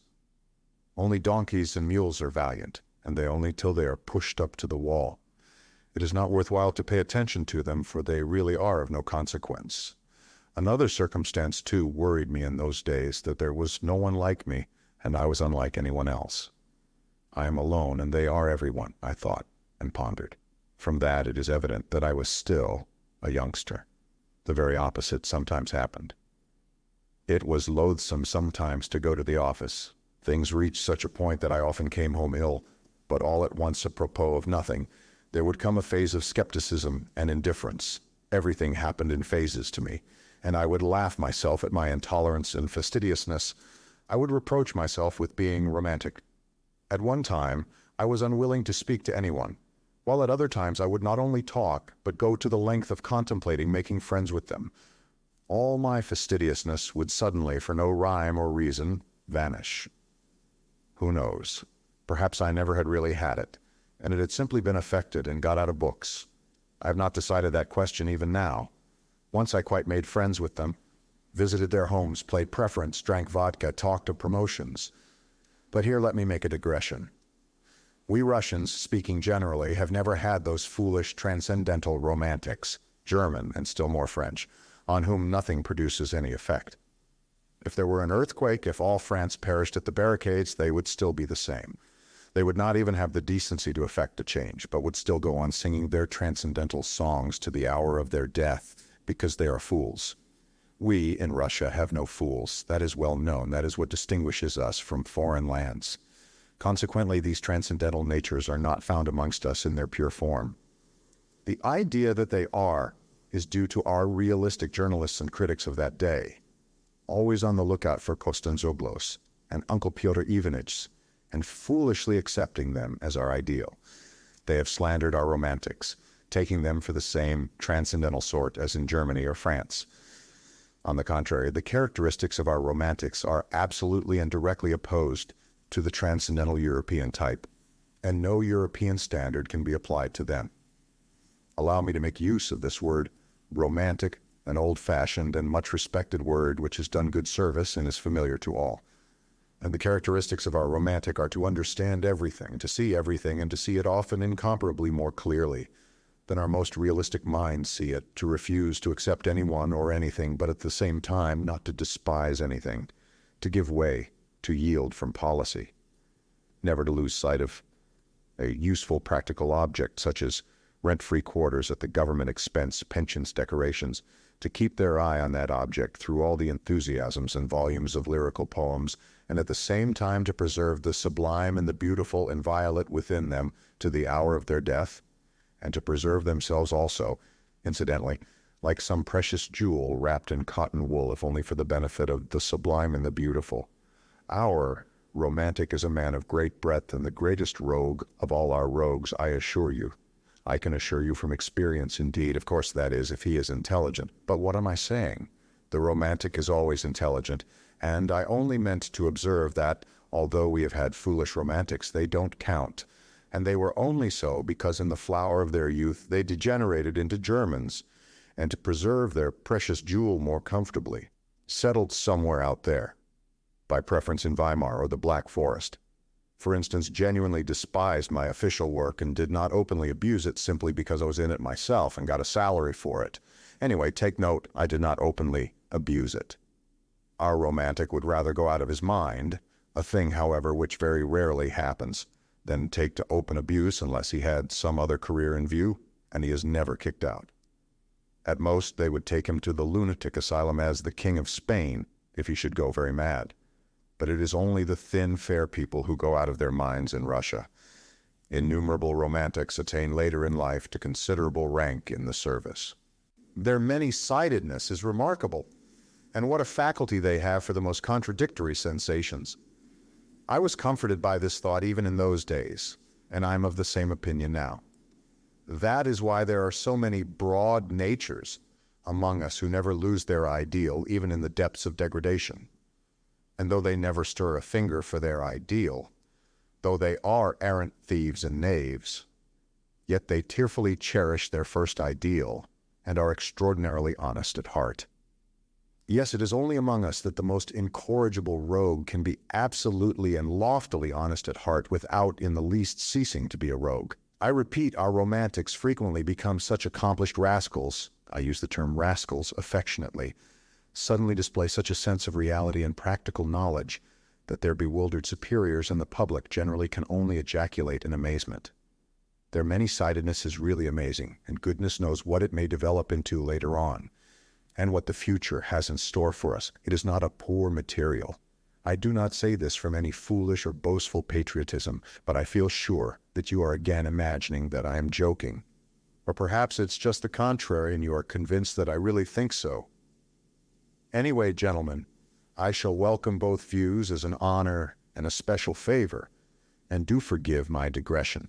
I did not, of course, maintain friendly relations with my comrades and soon was at loggerheads with them, and in my youth and inexperience I even gave up bowing to them as though I had cut off all relations. That, however, only happened to me once. As a rule, I was always alone. In the first place, I spent most of my time at home, reading. I tried to stifle all that was continually seething within me by means of external impressions. And the only external means I had was reading. Reading, of course, was a great help, exciting me, giving me pleasure and pain, but at times it bored me fearfully. One longed for movement in spite of everything, and I plunged all at once into dark, underground, loathsome vice of the pettiest kind. My wretched passions were acute, smarting. From my continual sickly irritability I had hysterical impulses with tears and convulsions. I had no resource except reading. That is, there was nothing in my surroundings which I could respect and which attracted me. I was overwhelmed with depression too. I had an hysterical craving for incongruity and for contrast. And so I took to vice. I have not said all this to justify myself. But no, I am lying. I did want to justify myself. I make that little observation for my own benefit, gentlemen. I don't want to lie. I vowed to myself I would not. And so, furtively, timidly, in solitude at night, I indulged in filthy vice, with a feeling of shame which never deserted me, even at the most loathsome moments, and which at such moments nearly made me curse. Already, even then, I had my underground world in my soul. I was fearfully afraid of being seen, of being met, of being recognized. I visited various obscure haunts. One night as I was passing a tavern, I saw through a lighted window some gentlemen fighting with billiard cues, and saw one of them thrown out of the window. At other times I should have felt very much disgusted, but I was in such a mood at the time that I actually envied the gentleman thrown out of the window. and I envied him so much that I even went into the tavern and into the billiard room. Perhaps I thought I'll have a fight too, and they'll throw me out of the window. I was not drunk, but what is one to do? Depression will drive a man to such a pitch of hysteria. But nothing happened. It seemed that I was not even equal to being thrown out of the window, and I went away without having my fight. An officer put me in my place from the first moment. I was standing by the billiard table and, in my ignorance, blocking up the way, and he wanted to pass. He took me by the shoulders and without a word, without a warning or explanation, moved me from where I was standing to another spot and passed by as though he had not noticed me. I could have forgiven blows, but I could not forgive his having moved me without noticing me. Devil knows what I would have given for a real regular quarrel, a more decent, a more literary one, so to speak. I had been treated like a fly. This officer was over 6 foot, while I was a spindly little fellow, but the quarrel was in my hands. I had only to protest, and I certainly would have been thrown out of the window, but I changed my mind and preferred to beat a resentful retreat. I went out of the tavern straight home, confused and troubled, and the next night I went out again with the same lewd intentions, still more furtively, abjectly, and miserably than before, as it were, with tears in my eyes. But still I did go out again. Don't imagine, though, it was cowardice made me slink away from the officer. I never have been a coward at heart, though I have always been a coward in action. Don't be in a hurry to laugh. I assure you I can explain it all. Oh, if only that officer had been one of the sort who would consent to fight a duel. But no, he was one of those gentlemen, alas, long extinct, who preferred fighting with cues, or, like Gogol's Lieutenant Pirogov, appealing to the police. They did not fight duels and would have thought a duel with a civilian like me an utterly unseemly procedure in any case. And they looked upon the duel altogether as something impossible, something free-thinking and French, but they were quite ready to bully, especially when they were over 6 foot. I did not slink away through cowardice, but through an unbounded vanity. I was afraid not of his 6 foot, not of getting a sound thrashing and being thrown out of the window. I should have had physical courage enough, I assure you, but I had not the moral courage. What I was afraid of was that everyone present, from the insolent marker down to the lowest little stinking pimply clerk in a greasy collar, would jeer at me and fail to understand when I began to protest and to address them in literary language. For of the point of honor, not of honor, but of the point of honor, point d'honneur, one cannot speak among us except in literary language. You can't allude to the point of honor in ordinary language. I was fully convinced, the sense of reality, in spite of all my romanticism, that they would all simply split their sides with laughter, and that the officer would not simply beat me, that is, without insulting me, but would certainly prod me in the back with his knee, kick me round the billiard table, and only then perhaps have pity and drop me out of the window. Of course, this trivial incident could not with me end in that. I often met that officer afterwards in the street and noticed him very carefully. I'm not quite sure whether he recognized me. I imagine not. I judge from certain signs, but I stared at him with spite and hatred. And so it went on. For several years. My resentment grew even deeper with years. At first I began making stealthy inquiries about this officer. It was difficult for me to do so, for I knew no one. But one day I heard someone shout his surname in the street as I was following him at a distance, as though I were tied to him, and so I learned his surname. Another time I followed him to his flat, and for 10 kopecks learned from the porter where he lived, on which story, whether he lived alone or with others, and so on. In fact, everything one could learn from a porter. One morning, though I had never tried my hand with the pen, it suddenly occurred to me to write a satire on this officer in the form of a novel, which would unmask his villainy. I wrote the novel with relish. I did unmask his villainy. I even exaggerated it. At first I so altered his surname that it could easily be recognized. But on second thoughts I changed it and sent the story to the Otechestveniya Zapiski. But at that time such attacks were not the fashion, and my story was not printed. That was a great vexation to me. Sometimes I was positively choked with resentment. At last I determined to challenge my enemy to a duel. I composed a splendid, charming letter to him, imploring him to apologize to me, and hinting rather plainly at a duel in case of refusal. The letter was so composed that if the officer had had the least understanding of the sublime and the beautiful, he would certainly have flung himself on my neck and have offered me his friendship. And how fine that would have been. How we should have got on together. He could have shielded me with his higher rank, while I could have improved his mind with my culture and, well, my ideas, and all sorts of things might have happened. Only fancy, this was 2 years after his insult to me, and my challenge would have been a ridiculous anachronism, in spite of all the ingenuity of my letter in disguising and explaining away the anachronism.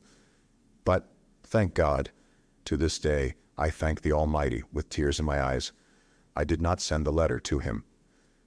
Cold shivers run down my back when I think of what might have happened if I had sent it, and all at once, I revenged myself in the simplest way by a stroke of genius. A brilliant thought suddenly dawned upon me. Sometimes on holidays I used to stroll along the sunny side of the Nevsky about 4 o'clock in the afternoon. Though it was hardly a stroll so much as a series of innumerable miseries, humiliations, and resentments. But no doubt that was just what I wanted. I used to wriggle along in a most unseemly fashion, like an eel, continually moving aside to make way for generals, for officers of the guards and the hussars, or for ladies. At such minutes there used to be a convulsive twinge at my heart, and I used to feel hot all down my back at the mere thought of the wretchedness of my attire, of the wretchedness and abjectness of my little scurrying figure. This was a regular martyrdom, a continual, intolerable humiliation at the thought, which passed into an incessant and direct sensation that I was a mere fly, in the eyes of all this world, a nasty, disgusting fly. More intelligent, more highly developed, more refined in feeling than any of them, of course, but a fly that was continually making way for everyone, insulted and injured by everyone. Why I inflicted this torture upon myself, why I went to the Nevsky, I don't know. I felt simply drawn there at every possible opportunity. Already then I began to experience a rush of the enjoyment of which I spoke in the first chapter. After my affair with the officer, I felt even more drawn there than before. It was on the Nevsky that I met him most frequently. There I could admire him. He too went there chiefly on holidays. He too turned out of his path for generals and persons of high rank, and he too wriggled between them like an eel. But people like me, or even better dressed than me, he simply walked over. He made straight for them as though there was nothing but empty space before him, and never, under any circumstances, turned aside. I gloated over my resentment watching him, and always resentfully made way for him. It exasperated me that even in the street I could not be on an even footing with him. Why must you invariably be the first to move aside? I kept asking myself in hysterical rage, waking up sometimes at the 3 o'clock in the morning. Why is it you and not he? There's no regulation about it. There's no written law. Let the making way be equal, as it usually is when refined people meet. He moves halfway and you move halfway. You pass with mutual respect. But that never happened, and I always moved aside, while he did not even notice my making way for him. And lo and behold, a bright idea dawned upon me. What? I thought, if I meet him and don't move on one side, what if I don't move aside on purpose, even if I knock up against him? How would that be? This audacious idea took such a hold on me that it gave me no peace. I was dreaming of it continually, horribly, and I purposely went more frequently to the Nevsky in order to picture more vividly how I should do it when I did do it. I was delighted. This intention seemed to me more and more practical and possible. Of course, I shall not really push him, I thought, already more good-natured in my joy. I will simply not turn aside, will run up against him, not very violently, but just shouldering each other, just as much as decency permits. I will push against him just as much as he pushes against me. At last I made up my mind completely, but my preparations took a great deal of time. To begin with, when I carried out my plan, I should need to be looking rather more decent, and so I had to think of my get-up. In case of emergency, if, for instance, there were any sort of public scandal, and the public there is of the most recherché. The Countess walks there. Prince D walks there.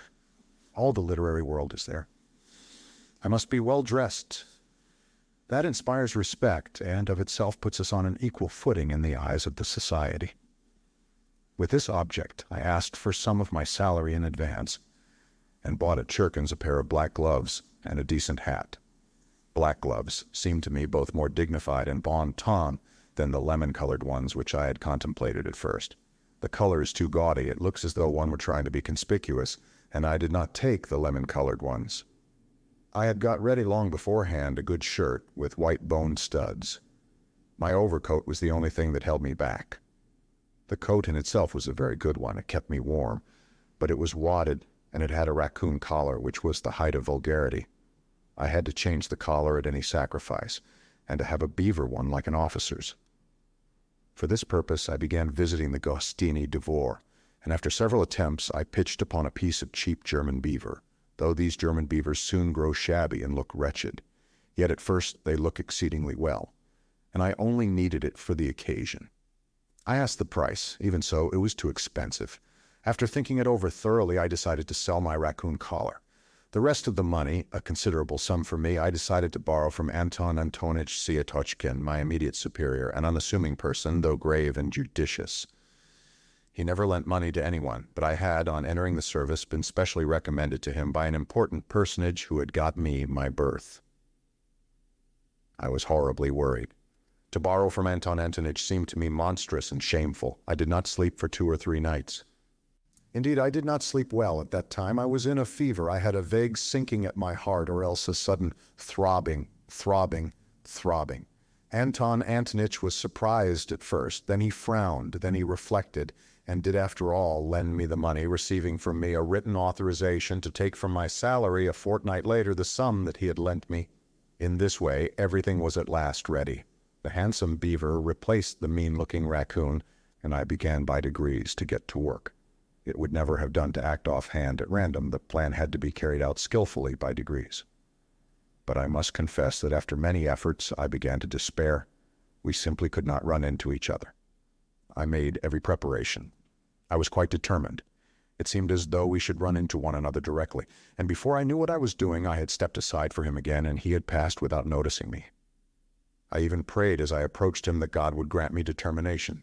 One time I had made up my mind thoroughly, but it ended in my stumbling and falling at his feet, because at the very last instant, when I was 6 inches from him, my courage failed me. He very calmly stepped over me while I flew on one side like a ball.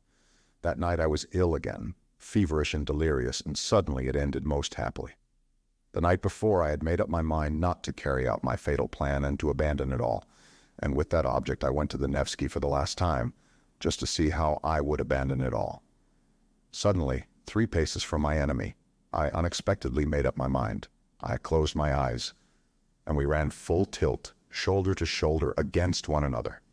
I did not budge an inch, and passed him on a perfectly equal footing. He did not even look round and pretended not to notice it, but he was only pretending. I am convinced of that. I am convinced of that to this day. Of course, I got the worst of it. He was stronger, but that was not the point. The point was that I had attained my object. I had kept up my dignity, I had not yielded a step, and had put myself publicly on an equal social footing with him. I returned home feeling that I was fully avenged for everything. I was delighted, I was triumphant, and sang Italian arias. Of course, I will not describe to you what happened to me 3 days later. If you have read my first chapter, you can guess for yourself. The officer was afterwards transferred. I have not seen him now for 14 years. What is the dear fellow doing now? Whom is he walking over? Chapter 2. But the period of my dissipation would end, and I always felt very sick afterwards. It was followed by remorse. I tried to drive it away. I felt too sick. By degrees, however, I grew used to that too. I grew used to everything, or rather I voluntarily resigned myself to enduring it. But I had a means of escape that reconciled everything. That was to find refuge in the sublime and the beautiful, in dreams, of course. Was a terrible dreamer. I would dream for 3 months on end, tucked away in my corner. And you may believe me that at those moments I had no resemblance to the gentleman who, in the perturbation of his chicken heart, put a collar of German beaver on his great coat. I suddenly became a hero. I would not have admitted my 6-foot lieutenant even if he had called on me. I could not even picture him before me then. What were my dreams and how I could satisfy myself with them, it is hard to say now, but at the time I was satisfied with them, though indeed even now I am to some extent satisfied with them. Dreams were particularly sweet and vivid after a spell of dissipation. They came with remorse and with tears, with curses and transports. There were moments of such positive intoxication, of such happiness, that there was not the faintest trace of irony within me, on my honor. I had faith, hope, love. I believed blindly at such times that by some miracle, by some external circumstance, all this would suddenly open out, expand, that suddenly a vista of suitable activity, beneficent, good, and above all, ready-made, what sort of activity I had no idea, but the great thing was that it should be all ready for me, would rise up before me, and I should come out into the light of day, almost riding a white horse and crowned with laurel. Anything but the foremost place I could not conceive for myself, and for that very reason I quite contentedly occupied the lowest in reality. Either to be a hero or to grovel in the mud, there was nothing between. That was my ruin, for when I was in the mud I comforted myself with the thought that at other times I was a hero, and the hero was a cloak for the mud. For an ordinary man it was shameful to defile himself, but a hero was too lofty to be utterly defiled, and so he might defile himself. It is worth noting that these attacks of the sublime and the beautiful visited me even during the period of dissipation, and just at the times when I was touching the bottom. They came in separate spurts, as though reminding me of themselves, but did not banish the dissipation by their appearance. On the contrary, they seemed to add a zest to it by contrast, and were only sufficiently present to serve as an appetizing sauce. That sauce was made up of contradictions and sufferings, of agonizing inward analysis, and all these pangs and pinpricks gave a certain piquancy, even a significance to my dissipation. In fact, completely answered the purpose of an appetizing sauce.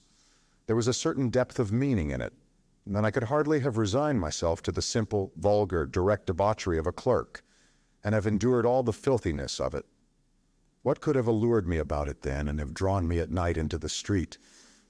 No, I had a lofty way of getting out of it all, and what loving kindness, O Lord, what loving kindness I felt at times in those dreams of mine, in those flights into the sublime and the beautiful, though it was fantastic love, though it was never applied to anything human in reality. Yet there was so much of this love that one did not feel afterwards even the impulse to apply it in reality. That would have been superfluous. Everything, however, passed satisfactorily by a lazy and fascinating transition into the sphere of art, that is, into the beautiful forms of life, lying ready, largely stolen from the poets and novelists, and adapted to all sorts of needs and uses. For instance, was triumphant over everyone. Everyone, of course, was in dust and ashes and was forced spontaneously to recognize my superiority, and I forgave them all. I was a poet and a grand gentleman. I fell in love. I came in for countless millions and immediately devoted them to humanity, and at the same time I confessed before all the people my shameful deeds, which of course were not merely shameful, but had in them much that was sublime and beautiful, something in the Manfred style. Everyone would kiss me and weep. What idiots they would be if they did not. While I should go barefoot and hungry preaching new ideas and fighting a victorious Austerlitz against the obscurantists. Then the band would play a march, an amnesty would be declared, the Pope would agree to retire from Rome to Brazil. Then there would be a ball for the whole of Italy at the Villa Borghese on the shores of Lake Como. Lake Como being for that purpose transferred to the neighborhood of Rome. Then would come a scene in the bushes, and so on, as though you did not know all about it. You will say that it is vulgar and contemptible to drag all this into public after all the tears and transports which I have myself confessed. But why is it contemptible? Can you imagine that I am ashamed of it all, and that it was stupider than anything in your life, gentlemen? And I can assure you that some of these fancies were by no means badly composed. It did not all happen on the shores of Lake Como. And yet you are right, it really is vulgar and contemptible. And most contemptible of all it is that now I'm attempting to justify myself to you, and even more contemptible than that is my making this remark now. But that's enough, or there will be no end to it. Each step will be more contemptible than the last. I could never stand more than 3 months of dreaming at a time without feeling an irresistible desire to plunge into society. To plunge into society meant to visit my superior at the office, Anton Antonich Sayatochkin. He was the only permanent acquaintance I have had in my life, and I wonder at the fact myself now. But I only went to see him when that phase came over me, and when my dreams had reached such a point of bliss that it became essential at once to embrace my fellows and all mankind. And for that purpose I needed at least one human being actually existing. I had to call on Anton Antonitch, however, on Tuesday, his at-home day, so I had always to time my passionate desire to embrace humanity so that it might fall on a Tuesday.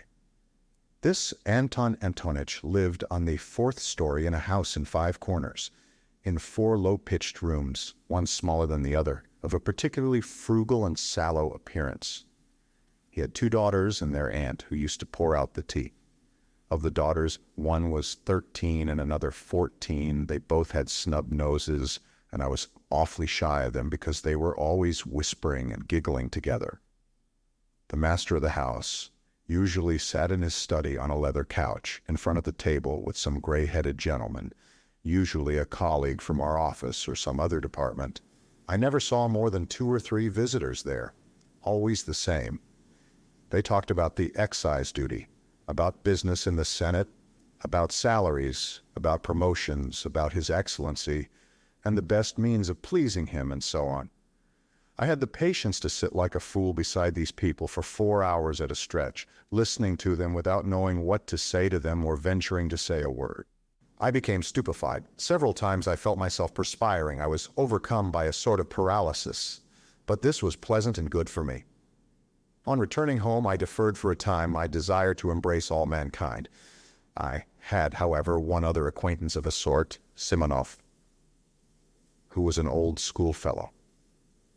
I had a number of schoolfellows, indeed, in Petersburg, but I did not associate with them, and had even given up nodding to them in the street. I believe I had transferred into the department I was in simply to avoid their company, and to cut off all connection with my hateful childhood. Curses on that school and all those terrible years of penal servitude. In short, I parted from my schoolfellows as soon as I got out into the world. There were 2 or 3 left to whom I nodded in the street.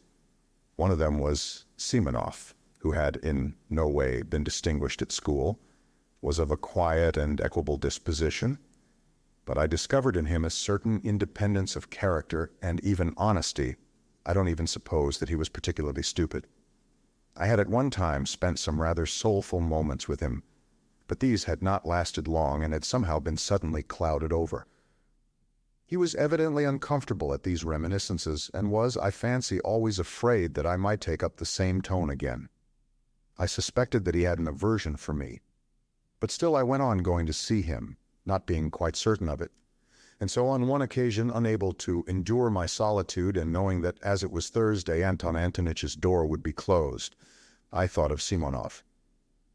Climbing up to his 4th story, I was thinking that the man disliked me and that it was a mistake to go and see him. But as it always happened that such reflections impelled me as though purposely to put myself into a false position, I went in. It was almost a year since I had last seen Simonov. Chapter 3. I found 2 of my old schoolfellows with him. They seemed to be discussing an important matter. All of them took scarcely any notice of my entrance, which was strange, for I had not met them for years. Evidently they looked upon me as something on the level of a common fly. I had not been treated like that even at school, though they all hated me. I knew, of course, that they must despise me now for my lack of success in the service, and for my having let myself sink so low, going about badly dressed and so on, which seemed to them a sign of my incapacity and insignificance. But I had not expected such contempt. Simonov was positively surprised at my turning up. Even in old days he had always seemed surprised at my coming. All this disconcerted me. I sat down, feeling rather miserable, and began listening to what they were saying. They were engaged in warm and earnest conversation about a farewell dinner which they wanted to arrange for the next day to a comrade of theirs called Zverkov, an officer in the army, who was going away to a distant province. This Zverkov had been all the time at school with me, too. I had begun to hate him, particularly in the upper forms. In the lower forms he had simply been a pretty, playful boy whom everybody liked. I had hated him, however, even in the lower forms, just because he was a pretty and playful boy. He was always bad at his lessons and got worse and worse as he went on. However, he left with a good certificate, as he had powerful interests. During his last year at school, he came in for an estate of 200 serfs, and as almost all of us were poor, he took up a swaggering tone among us. He was vulgar in the extreme, but at the same time he was a good-natured fellow, even in his swaggering. In spite of superficial, fantastic, and sham notions of honor and dignity, all but very few of us positively groveled before Zverkov, and the more so, the more he swaggered, and it was not from any interested motive that they groveled, but simply because he had been favored by the gifts of nature. Moreover, it was, as it were, an accepted idea among us that Zverkov was a specialist in regard to tact and the social graces. This last fact particularly infuriated me. I hated the abrupt, self-confident tone of his voice, his admiration of his own witticisms, which were often frightfully stupid, though he was bold in his language. I hated his handsome but stupid face, for which I would, however, have gladly exchanged my intelligent one, and the free and easy military manners and fashion in the forties. I hated the way in which he used to talk of his future conquests of women. He did not venture to begin his attack upon women until he had the epaulets of an officer and was looking forward to them with impatience, and boasted of the duels he would constantly be fighting. I remember how I, invariably so taciturn, suddenly fastened upon Zverkov, when one day, talking at a leisure moment with his schoolfellows of his future relations with the fair sex, and growing as sportive as a puppy in the sun, he all at once declared that he would not leave a single village girl on his estate unnoticed, that was his droit de seigneur, and that if the peasants dared to protest, he would have them all flogged and double the tax on them, the bearded rascals. Our servile rabble applauded, but I attacked him, not from compassion for the girls and their fathers, but simply because they were applauding such an insect. I got the better of him on that occasion, but though Zverkov was stupid, he was lively and impudent, and so laughed it off, and in such a way that my victory was not really complete. The laugh was on his side. He got the better of me on several occasions afterwards, but without malice, jestingly, casually. I remained angrily and contemptuously silent and would not answer him. When we left school, he made advances to me. I did not rebuff them, for I was flattered, but we soon parted, and quite naturally. Afterwards I heard of his barrack room success as a lieutenant, and of the fast life he was leading. Then there came other rumors of his successes in the service. By then he had taken to cutting me in the street, and I suspected that he was afraid of compromising himself by greeting a personage as insignificant as me. I saw him once in the theater, in the third tier of boxes. By then he was wearing shoulder straps. He was twisting and twirling about, ingratiating himself with the daughters of an ancient general. In 3 years he had gone off considerably, though he was still rather handsome and adroit. One could see that by the time he was 30, he would be corpulent. So it was to this Zverkov that my schoolfellows were going to give a dinner on his departure. They had kept up with him for those 3 years, though privately they did not consider themselves on an equal footing with him. I am convinced of that. Of Simonov's 2 visitors, one was Ferfitchkin, a Russianized German, a little fellow with the face of a monkey, a blockhead who was always deriding everyone, a very bitter enemy of mine from our days in the lower forms. A vulgar, impudent, swaggering fellow who affected a most sensitive feeling of personal honor, though, of course, he was a wretched little coward at heart. He was one of those worshippers of Zverkov who made up to the latter from interested motives, and often borrowed money from him. Simonov's other visitor, Trudolyubov, was a person in no way remarkable. A tall young fellow, in the army, with a cold face, fairly honest, though he worshipped success of every sort, and was only capable of thinking of promotion. He was some sort of distant relation of Zverkov's, and this, foolish as it seems, gave him a certain importance among us. He always thought me of no consequence whatever. His behavior to me, though not quite courteous, was tolerable. Well, with 7 rubles each, said Trudolyubov, 21 rubles between the 3 of us, we ought to be able to get a good dinner. Zverkov, of course, won't pay. Of course not, since we are inviting him, Simonov decided. Can you imagine, Ferfitchkin interrupted hotly and conceitedly like some insolent flunky boasting of his master, the general's decorations. Can you imagine that Zverkov will let us pay alone? He will accept from delicacy, but he will order half a dozen bottles of champagne. Do we want half a dozen for the four of us? Observed Trudolyubov, taking notice only of the half dozen. So the three of us with Zverkov for the fourth, 21 rubles, at the Hotel de Paris at 5 o'clock tomorrow. Simonov, who had been asked to make the arrangements, concluded finally. How 21 rubles? I asked in some agitation, with a show of being offended. If you count me, it will not be 21, but 28 rubles. It seemed to me that to invite myself so suddenly and unexpectedly would be positively graceful, and that they would all be conquered at once and would look at me with respect. Do you want to join too? Simonov observed with no appearance of pleasure, seeming to avoid looking at me. He knew me through and through. It infuriated me that he knew me so thoroughly. Why not? I'm an old schoolfellow of his too, I believe, and I must own I feel hurt that you have left me out, I said, boiling over again. And where were we to find you? Ferfitchkin put in roughly. You never were on good terms with Zverkov, Trudolyubov added, frowning. But I'd already clutched at the idea and would not give it up. It seems to me that no one has a right to form an opinion upon that, I retorted in a shaking voice as though something tremendous had happened. Perhaps that is just my reason for wishing it now, that I have not always been on good terms with him. Oh, there's no making you out with these refinements, Trudolyubov jeered. We'll put your name down, Simonov decided, addressing me. Tomorrow at 5 o'clock at the Hotel de Paris. What about the money? Ferfitchkin began in an undertone, indicating me to Simonov. But he broke off, for even Simonov was embarrassed. That will do, said Trudolyubov, getting up. If he wants to come so much, let him. But it's a private thing, between us friends, Ferfitchkin said crossly as he too picked up his hat. It's not an official gathering. We do not want it all, perhaps. They went away. Ferfitchkin did not greet me in any way as he went out. Trudolyubov barely nodded. Simonov, with whom I was left tete-a-tete, was in a state of vexation and perplexity and looked at me queerly. He did not sit down and did not ask me to. Yes. Tomorrow then. Will you pay your subscription now? I just asked so as to know. He muttered in embarrassment. I flushed crimson.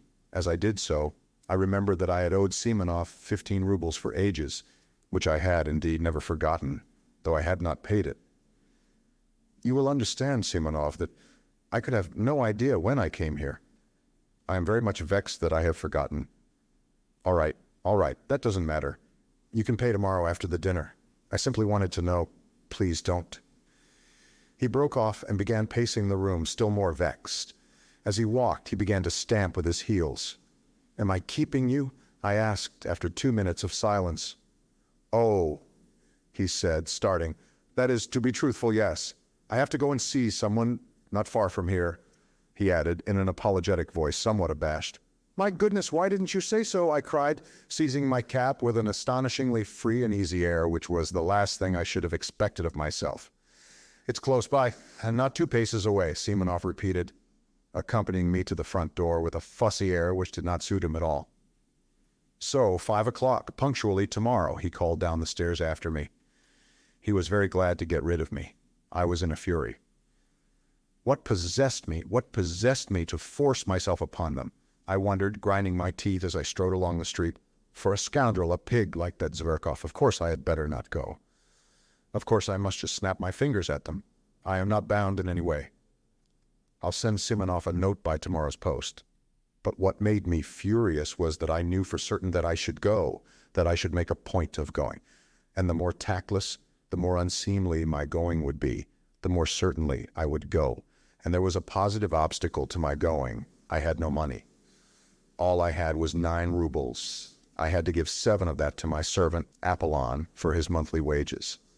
That was all I paid him. He had to keep himself. Not to pay him was impossible, considering his character. But I will talk about that fellow, about that plague of mine, another time. However, I knew I should go and should not pay him his wages. That night I had the most hideous dreams. No wonder, all the evening I had been oppressed by memories of my miserable days at school, and I could not shake them off. I was sent to the school by distant relations, upon whom I was dependent, and of whom I have heard nothing since. They sent me there a forlorn, silent boy, already crushed by their reproaches, already troubled by doubt, and looking with savage distrust at everyone. My schoolfellows met me with spiteful and merciless jibes because I was not like any of them. But I could not endure their taunts. I could not give in to them with the ignoble readiness with which they gave in to one another. I hated them from the first and shut myself away from everyone in timid, wounded, and disproportionate pride. Their coarseness revolted me. They laughed cynically at my face, at my clumsy figure, and yet what stupid faces they had themselves. In our school, the boys' faces seemed in a special way to degenerate and grow stupider. How many fine-looking boys came to us? In a few years, they became repulsive. Even at 16, I wondered at them morosely. Even then, I was struck by the pettiness of their thoughts, the stupidity of their pursuits, their games, their conversations. They had no understanding of such essential things. They took no interest in such striking, impressive subjects. But I could not help considering them inferior to myself. It was not wounded vanity that drove me to it, and for God's sake do not thrust upon me your hackneyed remarks, repeated to nausea, that I was only a dreamer, while they, even then, had an understanding of life. They understood nothing. They had no idea of real life, and I swear that that was what made me most indignant with them.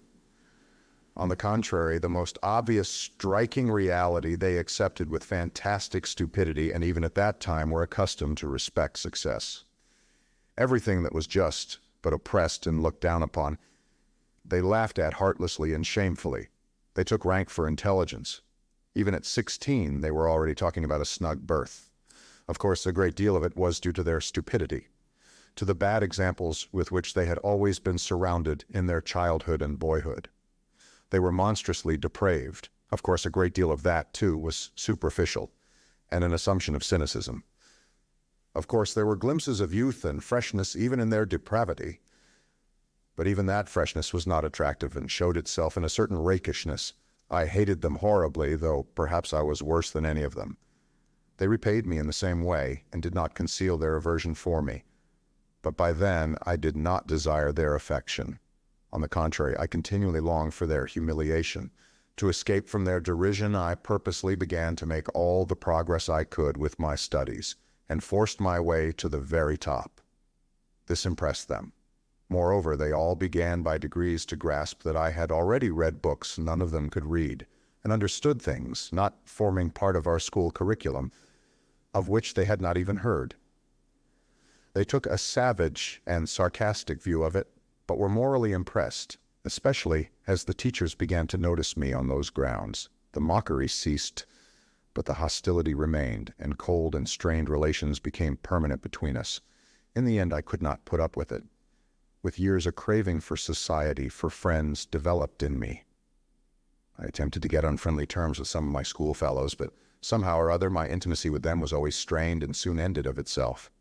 Once, indeed, I did have a friend, but I was already a tyrant at heart. I wanted to exercise unbounded sway over him. I tried to instill into him a contempt for his surroundings. I required of him a disdainful and complete break with those surroundings. I frightened him with my passionate affection. I reduced him to tears, to hysterics. He was a simple and devoted soul. But when he devoted himself to me entirely, I began to hate him immediately and repulsed him, as though all I needed him for was to win a victory over him, to subjugate him and nothing else. But I could not subjugate all of them. My friend was not at all like them either. He was, in fact, a rare exception. The first thing I did on leaving school was to give up the special job for which I had been destined, so as to break all ties, to curse my past and shake the dust from off my feet. And goodness knows why, after all that, I should go trudging off to Simonov's. Early next morning, I roused myself and jumped out of bed with excitement, as though it were all about to happen at once. But I believed that some radical change in my life was coming, and would inevitably come that day. Owing to its rarity, perhaps, any external event, however trivial, always made me feel as though some radical change in my life were at hand. I went to the office, however, as usual, but sneaked away home 2 hours earlier to get ready. The great thing, I thought, is not to be the first to arrive, or they will think I am overjoyed at coming. But there were thousands of such great points to consider, and they all agitated and overwhelmed me. I polished my boots a second time with my own hands. Nothing in the world would have induced Apollon to clean them twice a day, as he considered that it was more than his duties required of him. Stole the brushes to clean them from the passage, being careful he should not detect it for fear of his contempt. Then I minutely examined my clothes and thought that everything looked old, worn, and threadbare. I had let myself get too slovenly. My uniform perhaps was tidy, but I could not go out to dinner in my uniform. The worst of it was that on the knee of my trousers was a big yellow stain. I had a foreboding that that stain would deprive me of 9/10 of my personal dignity. I knew, too, that it was very poor to think so. But this is no time for thinking. Now I am in for the real thing, I thought, and my heart sank. I knew, too, perfectly well even then that I was monstrously exaggerating the facts, but how could I help it? I could not control myself and was already shaking with fever. With despair, I pictured to myself how coldly and disdainfully that scoundrel Zverkov would meet me. With what dull-witted, invincible contempt the blockhead Trudolyubov would look at me. With what impudent rudeness the insect Ferfitchkin would snigger at me in order to curry favor with Zverkov, how completely Simonov would take it all in, and how he would despise me for the abjectness of my vanity and lack of spirit, and worst of all, how paltry, unliterary commonplace it would all be. Of course, the best thing would be not to go at all, but that was most impossible of all. If I feel impelled to do anything, I seem to be pitchforked into it. I should have jeered at myself ever afterwards. So you funked it, you funked the real thing. On the contrary, I passionately longed to show all that rabble that I was by no means such a spiritless creature as I seemed to myself. What is more, even in the acutest paroxysm of this cowardly fever, I dreamed of getting the upper hand, of dominating them, carrying them away, making them like me, if only for my elevation of thought and unmistakable wit. They would abandon Zverkov. He would sit on one side, silent and ashamed, while I should crush him. Then perhaps we would be reconciled and drink to our everlasting friendship. But what was most bitter and humiliating for me was that I knew, even then, knew fully and for certain that I needed nothing of all this really, that I did not really want to crush, to subdue, to attract them, and that I did not care a straw really for the result, even if I did achieve it. Oh, how I prayed for the day to pass quickly.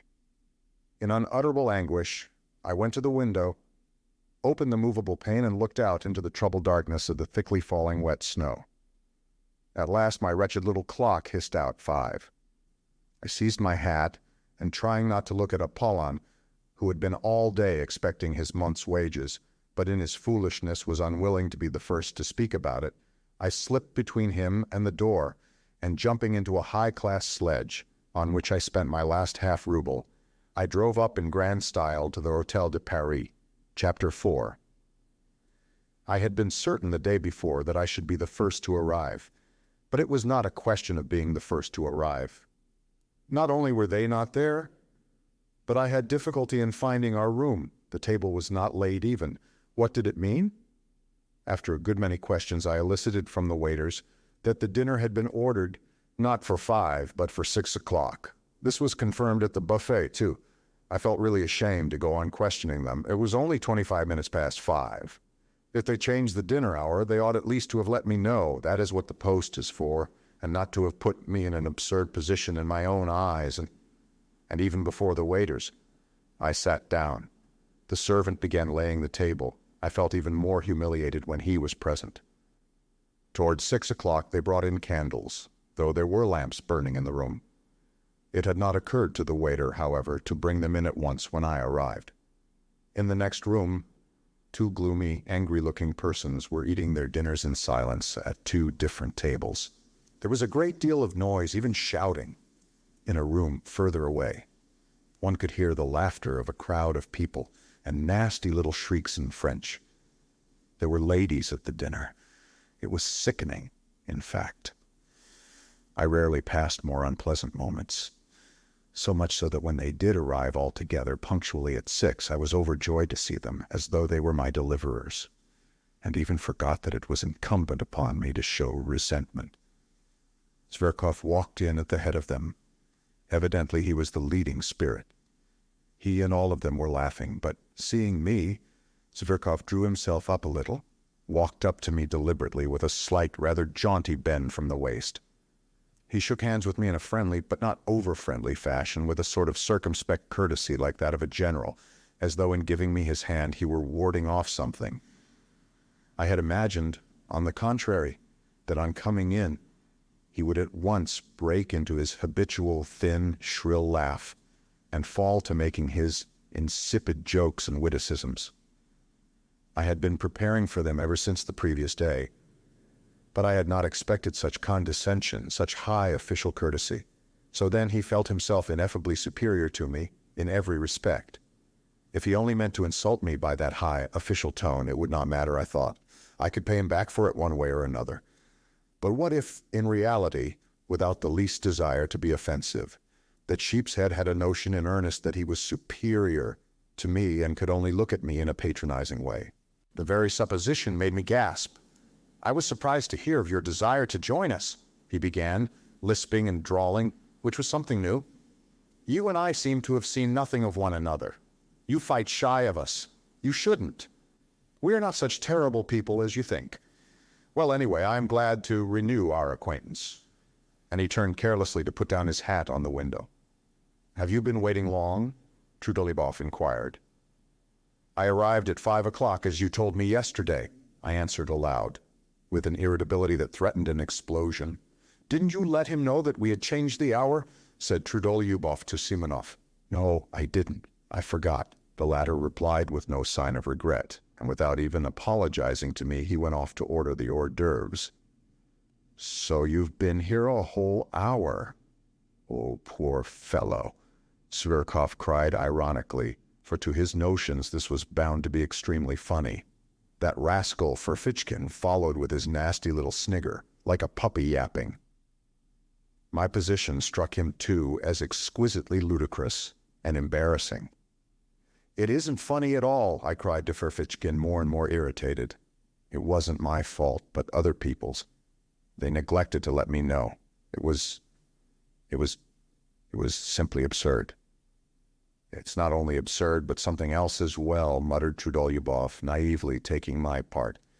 "You are not hard enough upon it. It was simply rudeness, unintentional, of course. And how could Simonov—" "If a trick like that had been played on me," observed Ferfitchkin, "I should." "But you should have ordered something for yourself," Zverkov interrupted, "or simply asked for dinner without waiting for us." "You will allow that I might have done that without your permission," I rapped out. "If I waited, it was—" "Let us sit down, gentlemen," cried Simonov, coming in. "Everything is ready. I can answer for the champagne. It is capitally frozen. You see, I did not know your address. Where was I to look for you?" He suddenly turned to me, but again he seemed to avoid looking at me. Evidently he had something against me. It must have been what happened yesterday.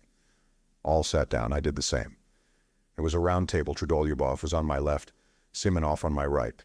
Zverkov was sitting opposite, Ferfitchkin next to him, between him and Trudolyubov. "Tell me, are you in a government office?" Zverkov went on, attending to me. Seeing that I was embarrassed, he seriously thought that he ought to be friendly to me and, so to speak, cheer me up.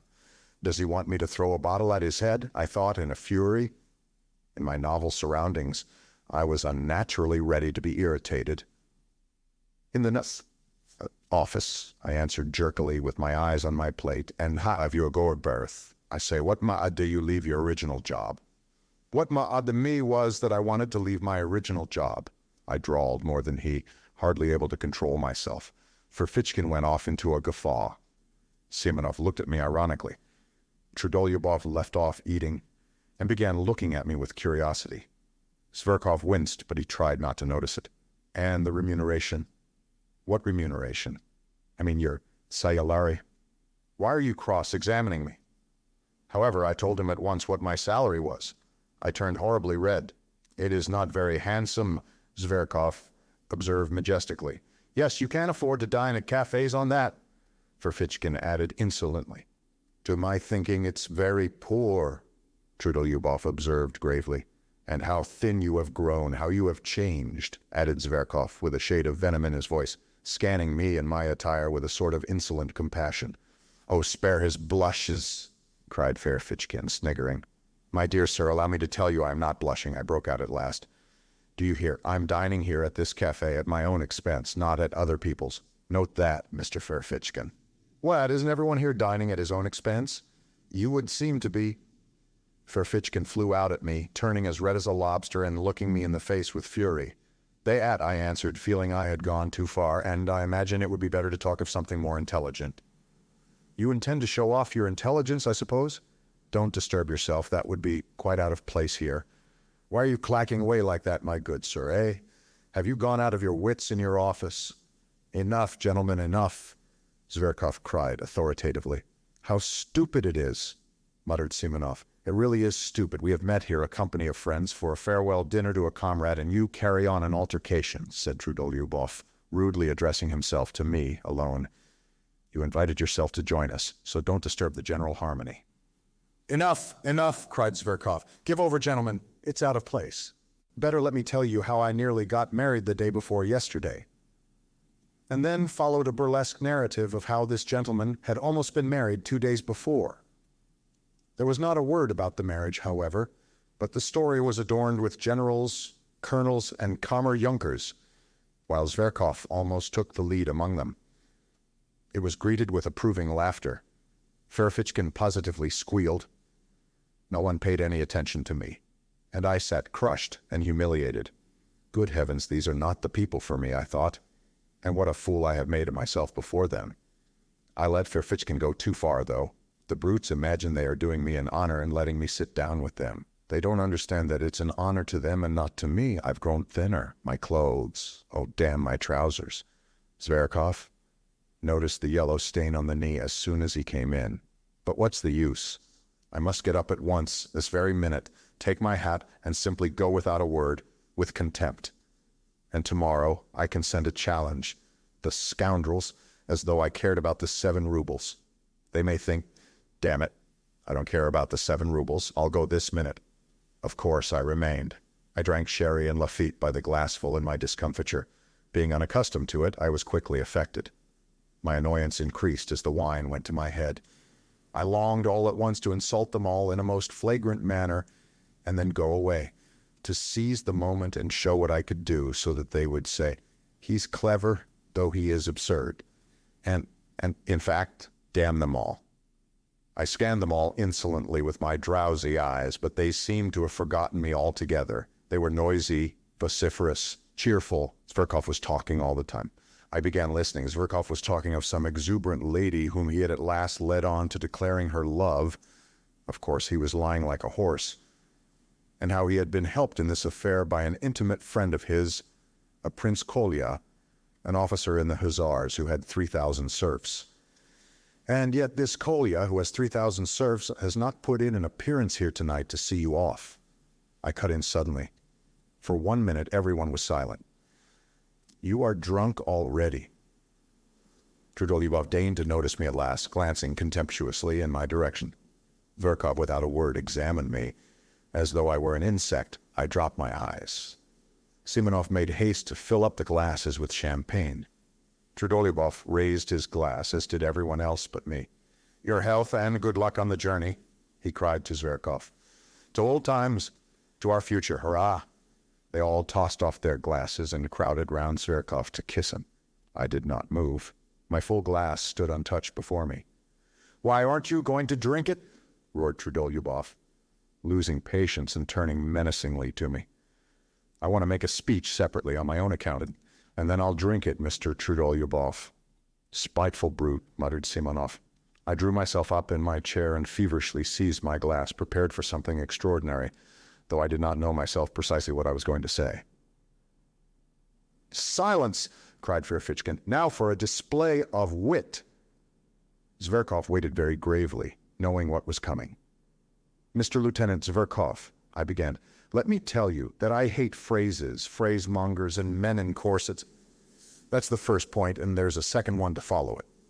There was a general stir. The second point is I hate ribaldry and ribald talkers, especially ribald talkers. The third point, I love justice, truth, and honesty. I went on almost mechanically, for I was beginning to shiver with horror myself and had no idea how I came to be talking like this. I love thought, Monsieur Zverkov. I love true comradeship, on an equal footing and not... But, however, why not? I will drink your health too, Mr. Zverkov. Seduce the Circassian girls, shoot the enemies of the fatherland, and to your health, Monsieur Zverkov. Zverkov got up from his seat, bowed to me and said, I am very much obliged to you. He was frightfully offended and turned pale. Damn the fellow, roared Trudolyubov, bringing his fist down on the table. Well, he wants a punch in the face for that, squealed Ferfitchkin. We ought to turn him out, muttered Simonov. Not a word, gentlemen, not a movement, cried Zverkov solemnly, checking the general indignation. I thank you all, but I can show him for myself how much value I attach to his words. Mr. Ferfitchkin, you will give me satisfaction tomorrow for your words just now, I said aloud, turning with dignity to Ferfitchkin. A duel, you mean? Certainly, he answered. But probably I was so ridiculous as I challenged him, and it was so out of keeping with my appearance, that everyone, including Ferfitchkin, was prostrate with laughter. Yes, let him alone, of course. He's quite drunk, Trudolyubov said with disgust. I shall never forgive myself for letting him join us, Simonov muttered again. Now is the time to throw a bottle at their heads, I thought to myself. I picked up the bottle and filled my glass. No, I'd better sit on to the end, I went on thinking. You would be pleased, my friends, if I went away. Nothing will induce me to go. I'll go on sitting here and drinking to the end on purpose, as a sign that I don't think you of the slightest consequence. I will go on sitting and drinking, because this is a public house and I paid my entrance money. I'll sit here and drink, for I look upon you as so many pawns, as inanimate pawns. I'll sit here and drink, and sing if I want to. Yes, sing, for I have the right to sing. But I did not sing. I simply tried not to look at any of them. I assumed most unconcerned attitudes and waited with impatience for them to speak first, but alas, they did not address me. And oh, how I wished at that moment to be reconciled to them. It struck 8, at last 9. They moved from the table to the sofa. Zverkov stretched himself on a lounge and put one foot on a round table. Wine was brought there. He did, as a fact, order 3 bottles on his own account. Of course, was not invited to join them. They all sat round him on the sofa. They listened to him, almost with reverence. It was evident that they were fond of him. What for? What for, I wondered. From time to time, they were moved to drunken enthusiasm and kissed each other. They talked of the Caucasus, of the nature of true passion, of snug berths in the service, of the income of an hussar called Podharzhevsky, whom none of them knew personally, and rejoiced in the largeness of it, of the extraordinary grace and beauty of a Princess D, whom none of them had ever seen. Then it came to Shakespeare's being immortal. I smiled contemptuously and walked up and down the other side of the room, opposite the sofa, from the table to the stove and back again. I tried my very utmost to show them that I could do without them, and yet I purposely made a noise with my boots, thumping with my heels. But it was all in vain. They paid no attention.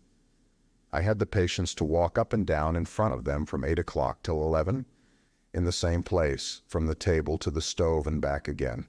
I walk up and down to please myself, and no one can prevent me. The waiter who came into the room stopped from time to time to look at me. I was somewhat giddy from turning round so often. At moments it seemed to me that I was in delirium. During those 3 hours I was 3 times soaked with sweat and dry again.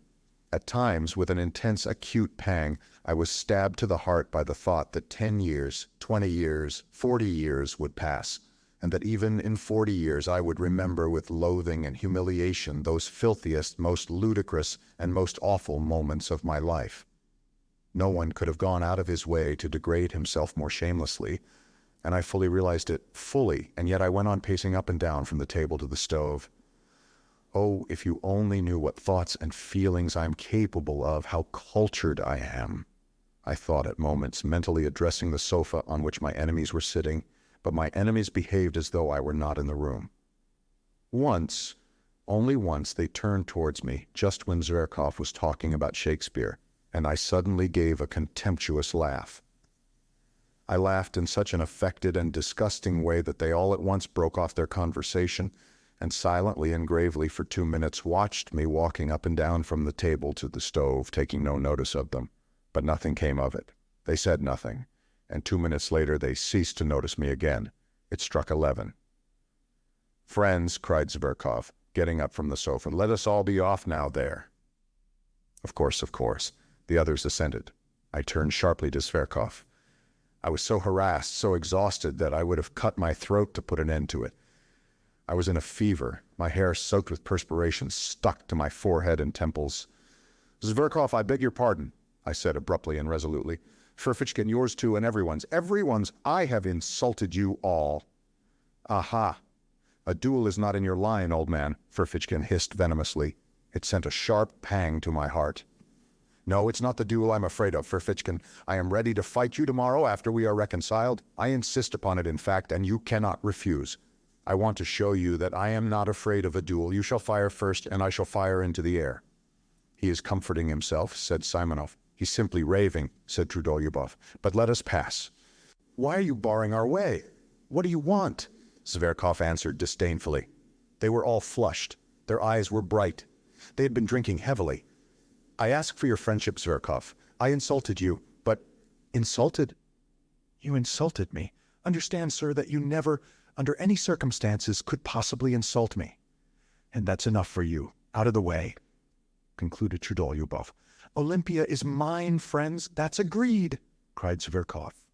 "We won't dispute your right. We won't dispute your right," the others answered, laughing. I stood as though spat upon.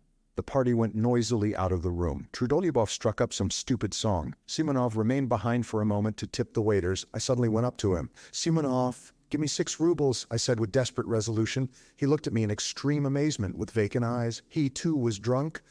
"You don't mean you're coming with us?" "Yes." "I've no money," he snapped out, and with a scornful laugh, he went out of the room. I clutched at his overcoat. It was a nightmare. "Simonov, I saw you had money. Why do you refuse me? Am I a scoundrel? Beware of refusing me if you knew why I am asking. My whole future, my whole plans depend upon it." Simonov pulled out the money and almost flung it at me. "Take it if you have no sense of shame," he pronounced pitilessly, and ran to overtake them. I was left for a moment alone. Disorder, the remains of dinner, a broken wine glass on the floor, spilt wine, cigarette ends, fumes of drink, and delirium in my brain, an agonizing misery in my heart, and finally the waiter who had seen and heard all, and was looking inquisitively into my face. "I am going there," I cried. "Either they shall all go down on their knees to beg for my friendship, or I will give Zverkov a slap in the face." Chapter 5. "So this is it at last. Contact with real life," I muttered as I ran headlong downstairs. "This is very different from the Pope's leaving Rome and going to Brazil. Very different from the ball on Lake Como." "You are a scoundrel." A thought flashed through my mind. "If you laugh at this now—" "No matter," I cried, answering myself. "Now everything is lost." There was no trace to be seen of them, but that made no difference. I knew where they had gone. At the steps was standing a solitary night sledge driver in a rough peasant coat powdered over with the still falling wet and, as it were, warm snow. It was hot and steamy. The little shaggy piebald horse was also covered with snow and coughing. I remember that very well. I made a rush for the roughly made sledge, but as soon as I raised my foot to get into it, the recollection of how Simonov had just given me 6 rubles seemed to double me up. And I tumbled into the sledge like a sack. "No, I must do a great deal to make up for all that," I cried.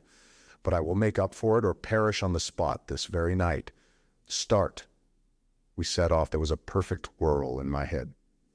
"They won't go down on their knees to beg for my friendship. That is a mirage, cheap mirage, revolting, romantic, and fantastical. That's another ball on Lake Como. And so I am bound to slap Zverkov's face. It is my duty to.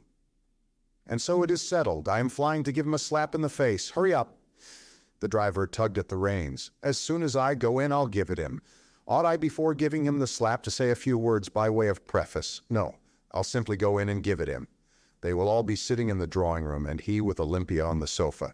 That damned Olympia. She laughed at my looks on one occasion and refused me. I'll pull Olympia's hair, pull Zverkov's ears. No, better one ear, and pull him by it round the room. Maybe they will all begin beating me and will kick me out. That's most likely indeed. No matter. Anyway, I shall first slap him. The initiative will be mine, and by the laws of honor that is everything. He will be branded and cannot wipe off the slap by any blows, by nothing but a duel. He will be forced to fight, and let them beat me now. Let them, the ungrateful wretches. Trudolyubov will beat me hardest. He is so strong. Ferfitchkin will be sure to catch hold sideways and tug at my hair. But no matter, no matter. That's what I am going for. The blockheads will be forced at last to see the tragedy of it all. When they drag me to the door, I shall call out to them that in reality they are not worth my little finger. Get on, driver, get on," I cried to the driver. He started and flicked his whip. I shouted so savagely. We shall fight at daybreak. That's a settled thing. I've done with the office. Ferfitchkin made a joke about it just now. But where can I get pistols? Nonsense. I'll get my salary in advance and buy them. And powder and bullets? That's the second's business. And how can it all be done by daybreak? And where am I to get a second? I have no friends. Nonsense, I cried, lashing myself up more and more. It's of no consequence. The first person I meet in the street is bound to be my second, just as he would be bound to pull a drowning man out of water. The most eccentric things may happen.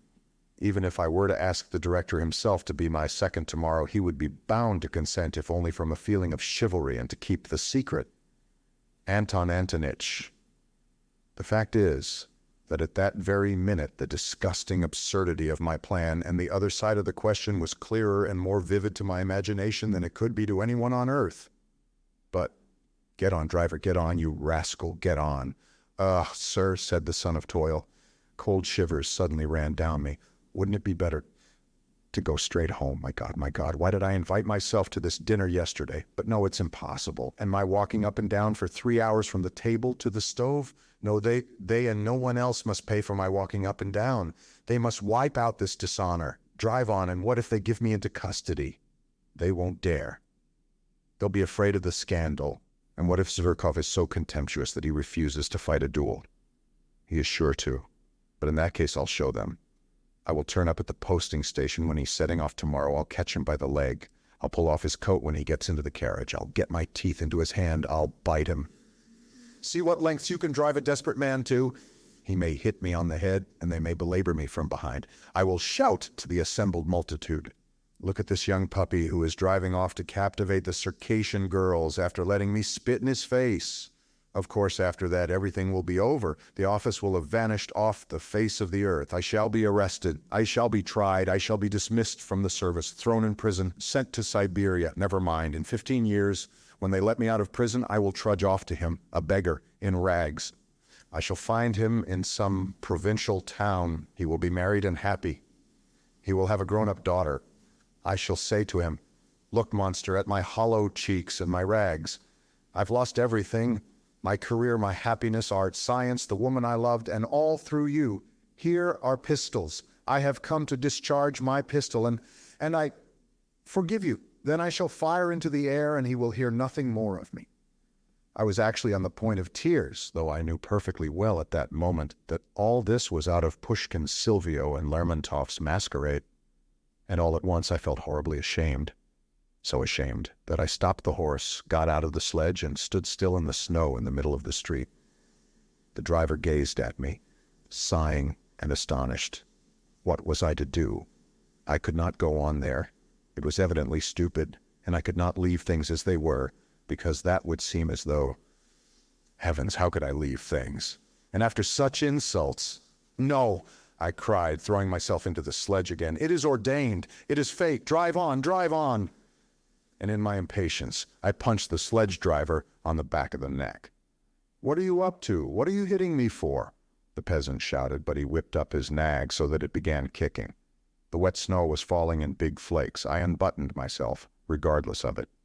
I forgot everything else, for I had finally decided on the slap and felt with horror that it was going to happen now, at once, and that no force could stop it. The deserted street lamps gleamed sullenly in the snowy darkness like torches at a funeral.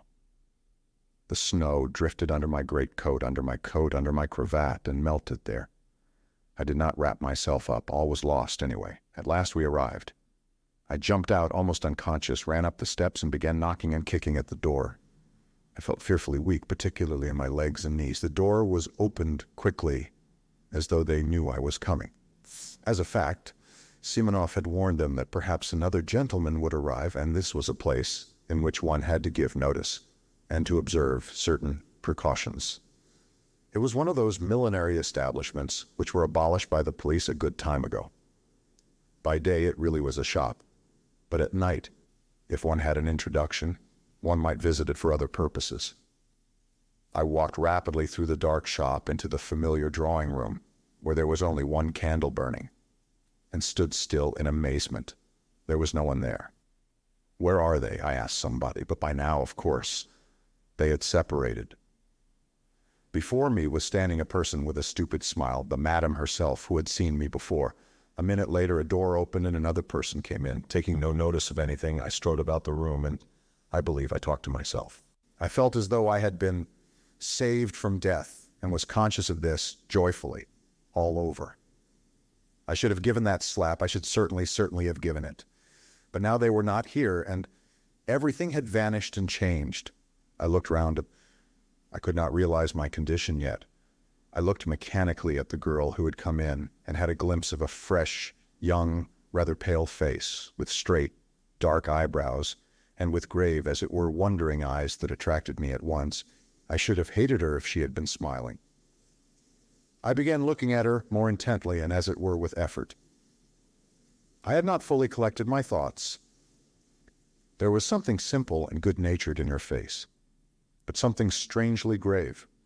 I'm sure that this stood in her way here, and no one of those fools had noticed her. She could not, however, have been called a beauty. Though she was tall, strong-looking, and well-built, she was very simply dressed. Something loathsome stirred within me. I went straight up to her. I chanced to look into the glass. My harassed face struck me as revolting in the extreme, pale, angry, abject, with disheveled hair. No matter, I'm glad of it, I thought. I am glad that I shall seem repulsive to her. I like that. Chapter 6. Somewhere behind a screen, a clock began wheezing, as though oppressed by something, as though someone were strangling it. After an unnaturally prolonged wheezing, there followed a shrill, nasty, and as it were unexpectedly rapid chime, as though someone were suddenly jumping forward. It struck 2. I woke up, though I had indeed not been asleep, but lying half-conscious. It was almost completely dark in the narrow, cramped, low-pitched room, cumbered up with an enormous wardrobe and piles of cardboard boxes and all sorts of frippery and litter. The candle end that had been burning on the table was going out and gave a faint flicker from time to time. In a few minutes there would be complete darkness. I was not long in coming to myself. Everything came back to my mind at once, without an effort, as though it had been an ambush to pounce upon me again. And indeed, even while I was unconscious, a point seemed continually to remain in my memory unforgotten, and round it my dreams moved drearily. But strange to say, everything that had happened to me in that day seemed to me now, on waking, to be in the far, far away past, as though I had long ago lived all that down. My head was full of fumes. Something seemed to be hovering over me, rousing me, exciting me, and making me restless. Misery and spite seemed surging up in me again and seeking an outlet. Suddenly I saw beside me 2 wide-open eyes scrutinizing me curiously and persistently. The look in those eyes was coldly detached, sullen, as it were utterly remote. It weighed upon me. A grim idea came into my brain and passed all over my body as a horrible sensation, such as one feels when one goes into a damp and moldy cellar. There was something unnatural in those 2 eyes beginning to look at me only now. I recalled, too, that during those 2 hours I had not said a single word to this creature, and had, in fact, considered it utterly superfluous. In fact, the silence had for some reason gratified me. Now I suddenly realized vividly the hideous idea, revolting as a spider, of vice, which without love, grossly and shamelessly begins with that in which true love finds its consummation. For a long time we gazed at each other like that, but she did not drop her eyes before mine, and her expression did not change. So that at last I felt uncomfortable. "Oh, what is your name?" I asked abruptly, to put an end to it. She answered, almost in a whisper, but somehow far from graciously, and she turned her eyes away. I was silent. "What weather! The snow!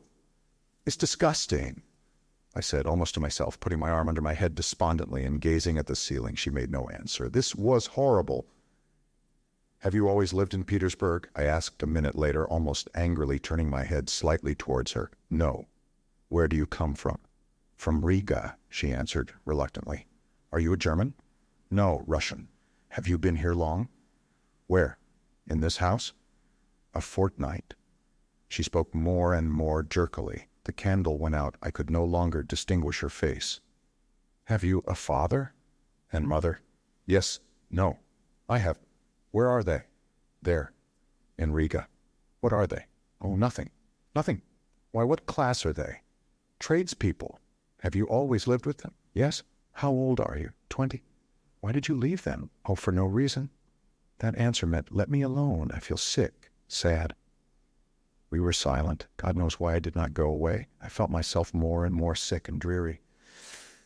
The images of the previous day began of themselves, apart from my will, flitting through my memory in confusion.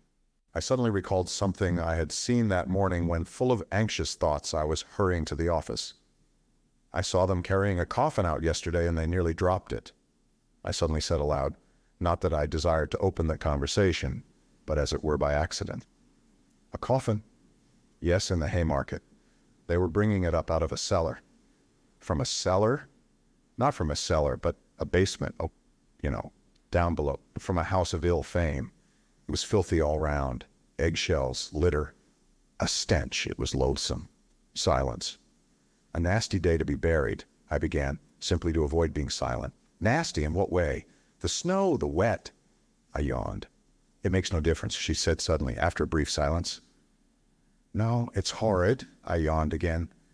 The gravediggers must have sworn at getting drenched by the snow. And there must have been water in the grave. Why water in the grave? She asked, with a sort of curiosity, but speaking even more harshly and abruptly than before. I suddenly began to feel provoked. Why, there must have been water at the bottom, a foot deep. You can't dig a dry grave in Zverkov cemetery. Why? Why, the place is waterlogged. It's a regular marsh. So they bury them in water. I've seen it myself. Many times. I'd never seen it once. Indeed, I had never been in Zverkov and had only heard stories of it. Do you mean to say you don't mind how you die? But why should I die? She answered, as though defending herself. Why, someday you will die, and you will die just the same as that dead woman. She was a girl like you. She died of consumption. A wench would have died in hospital. She knows all about it already, she said. Wench, not girl. She was in debt to her madam, I retorted, more and more provoked by the discussion, and went on earning money for her up to the end, though she was in consumption. Some sledge drivers standing by were talking about her to some soldiers and telling them so. No doubt they knew her. They were laughing. They were going to meet in a pothouse to drink to her memory. A great deal of this was my invention. Silence followed, profound silence. She did not stir. And is it better to die in a hospital? Isn't it just the same? Besides, why should I die, she added irritably, if not now, a little later? Why a little later? Why, indeed. Now you are young, pretty, fresh. You fetch a high price. But after another year of this life, you will be very different. You will go off. In a year, anyway, in a year you will be worth less, I continued malignantly. You will go from here to something lower, another house a year later to a third lower and lower, and in 7 years you will come to a basement in the Haymarket. That will be if you were lucky, but it would be much worse if you got some disease, consumption, say, and caught a chill or something or other. It's not easy to get over an illness in your way of life. If you catch anything, you may not get rid of it, and so you would die. Oh, well, then I shall die, she answered quite vindictively, and she made a quick movement. But one is sorry. Sorry for whom? Sorry for life. Silence. Have you been engaged to be married? What's that to you? Oh, I am not cross-examining you. It's nothing to me. Why are you so cross? Of course you may have had your own troubles. What is it to me? It's simply that I felt sorry. Sorry for whom? Sorry for you. No need, she whispered hardly audibly, and again made a faint movement. That incensed me at once. What? I was so gentle with her, and why, do you think that you are on the right path? I don't think anything. That's what's wrong, that you don't think. Realize it while there is still time. There still is time. You are still young, good-looking. You might love, be married, be happy. Not all married women are happy, she snapped out in the rude, abrupt tone she had used at first. Not all, of course, but anyway, it is much better than the life here, infinitely better. Besides, with love, one can live even without happiness. Even in sorrow, life is sweet. Life is sweet, however one lives. But here, what is there but a foulness? Phew. I turned away with disgust. I was no longer reasoning coldly. I began to feel myself what I was saying and warmed to the subject. I was already longing to expound the cherished ideas I had brooded over in my corner. Something suddenly flared up in me. An object had appeared before me. Never mind my being here. I am not an example for you. I am perhaps worse than you are. I was drunk when I came here, though. I hastened, however, to say in self-defense. Besides, a man is no example for a woman. It's a different thing. I may degrade and defile myself, but I am not anyone's slave. I come and go, and that's an end of it. I shake it off, and I'm a different man, but you are a slave from the start. Yes, a slave. You give up everything, your whole freedom. If you want to break your chains afterwards, you won't be able to. You will be more and more fast in the snares. It is an accursed bondage. I know it. I won't speak of anything else. Maybe you won't understand, but tell me, no doubt you're in debt to your madam. There you see, I added, though she made no answer, but only listened in silence, entirely absorbed. That's a bondage for you. You will never buy your freedom. They will see to that. It's like selling your soul to the devil. And beside, perhaps I, too, am just as unlucky. How do you know? And wallow in the mud on purpose, out of misery. You know, men take to drink from grief. Well, maybe I am here from grief. Come tell me, what is there good here? Here you and I came together, just now, and did not say one word to one another all the time. And it was only afterwards you began staring at me like a wild creature, and I at you. Is that loving? Is that how one human being should meet another? It's hideous, that's what it is. Yes, she assented sharply and hurriedly. I was positively astounded by the promptitude of this yes. So the same thought may have been straying through her mind when she was staring at me just before. So she too was capable of certain thoughts. Damn it all. This was interesting. This was a point of likeness, I thought, almost rubbing my hands. And indeed, it's easy to turn a young soul like that. It was the exercise of my power that attracted me most. She turned her head nearer to me, and it seemed to me in the darkness that she propped herself on her arm. Perhaps she was scrutinizing me. How I regretted that I could not see her eyes. I heard her deep breathing. Why have you come here? I asked her with a note of authority already in my voice. Oh, I don't know. But how nice it would be to be living in your father's house. It's warm and free. You have a home of your own. But what if it's worse than this? I must take the right tone, flashed through my mind. I may not get far with sentimentality, but it was only a momentary thought. I swear she really did interest me. Besides, I was exhausted and moody, and cunning so easily goes hand in hand with feeling. Who denies it? I hastened to answer. Anything may happen. I am convinced that someone has wronged you and that you are more sinned against than sinning. Of course, I know nothing of your story, but it's not likely a girl like you has come here of her own inclination. Girl like me? She whispered hardly audibly, but I heard it. Damn it all, I was flattering her. That was horrid. But perhaps it was a good thing. She was silent. See, Liza, I will tell you about myself. If I had had a home from childhood, I shouldn't be what I am now. I often think that. However bad it may be at home anyway, they are your father and mother and not enemies, strangers. Once a year at least, they'll show their love of you. Anyway, you know you are at home. I grew up without a home, and perhaps that's why I've turned so unfeeling. I waited again. Perhaps she doesn't understand, I thought, and indeed it is absurd. It's moralizing. If I were a father and had a daughter, I believe I should love my daughter more than my sons, really. I began indirectly, as though talking of something else, to distract her attention. I must confess I blushed. Why so? She asked. So she was listening. I don't know, Liza. I knew a father who was a stern, austere man, but used to go down on his knees to his daughter, used to kiss her hands, her feet. He couldn't make enough of her, really. When she danced at parties, he used to stand for 5 hours at a stretch, gazing at her. He was mad over her. I understand that. She would fall asleep tired at night, and he would wake to kiss her in her sleep and make the sign of the cross over her. He would go about in a dirty old coat. He was stingy to everyone else, but would spend his last penny for her, giving her expensive presents, and it was his greatest delight when she was pleased with what he gave her. Fathers always love their daughters more than the mothers do. Some girls live happily at home, and I believe I should never let my daughters marry. What next? She said with a faint smile. I should be jealous, I really should.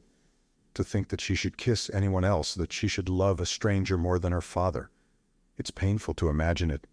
Of course, that's all nonsense. Of course, every father would be reasonable at last. But I believe before I should let her marry, I should worry myself to death. I should find fault with all her suitors. But I should end by letting her marry whom she herself loved. The one whom the daughter loves always seems the worst to the father, you know. That is always so. So many family troubles come from that.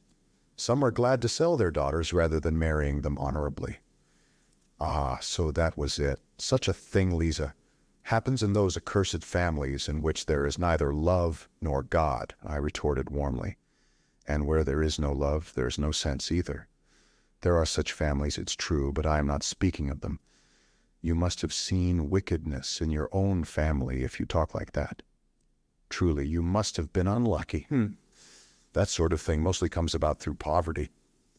And is it any better with the gentry, even among the poor, honest people who live happily? Yes, perhaps. Another thing, Liza. Man is fond of reckoning up his troubles, but does not count his joys. If he counted them up as he ought, he would see that every lot has enough happiness provided for it. And what if all goes well with the family? If the blessing of God is upon it, if the husband is a good one, loves you, cherishes you, never leaves you, there is happiness in such a family. Even sometimes there is happiness in the midst of sorrow, and indeed sorrow is everywhere. If you marry, you will find out for yourself. But think of the first years of married life with one you love. What happiness there sometimes is in it, and indeed it's the ordinary thing. In those early days, even quarrels with one's husband end happily. Some women get up quarrels with their husbands just because they love them. Indeed, I knew a woman like that. She seemed to say that because she loved him, she would torment him and make him feel it. You know that you may torment a man on purpose through love. Women are particularly given to that, thinking to themselves, I will love him so, I will make so much of him afterwards, that it's no sin to torment him a little now. And all in the house rejoice in the sight of you. And you are happy and gay and peaceful and honorable. Then there are some women who are jealous. If he went off anywhere, I knew one such woman, she couldn't restrain herself, but would jump up at night and run off on the sly to find out where he was, whether he was with some other woman. That's a pity. And the woman knows herself it's wrong and her heart fails her and she suffers, but she loves. It's all through love, and how sweet it is to make up after quarrels, to own herself in the wrong or to forgive him. And they both are so happy all at once, as though they had met anew, been married over again, as though their love had begun afresh. And no one should know what passes between husband and wife if they love one another. And whatever quarrels there may be between them, they ought not to call in their own mother to judge between them and tell tales of one another. They are their own judges. Love is a holy mystery, and ought to be hidden from all other eyes, whatever happens. That makes it holier and better.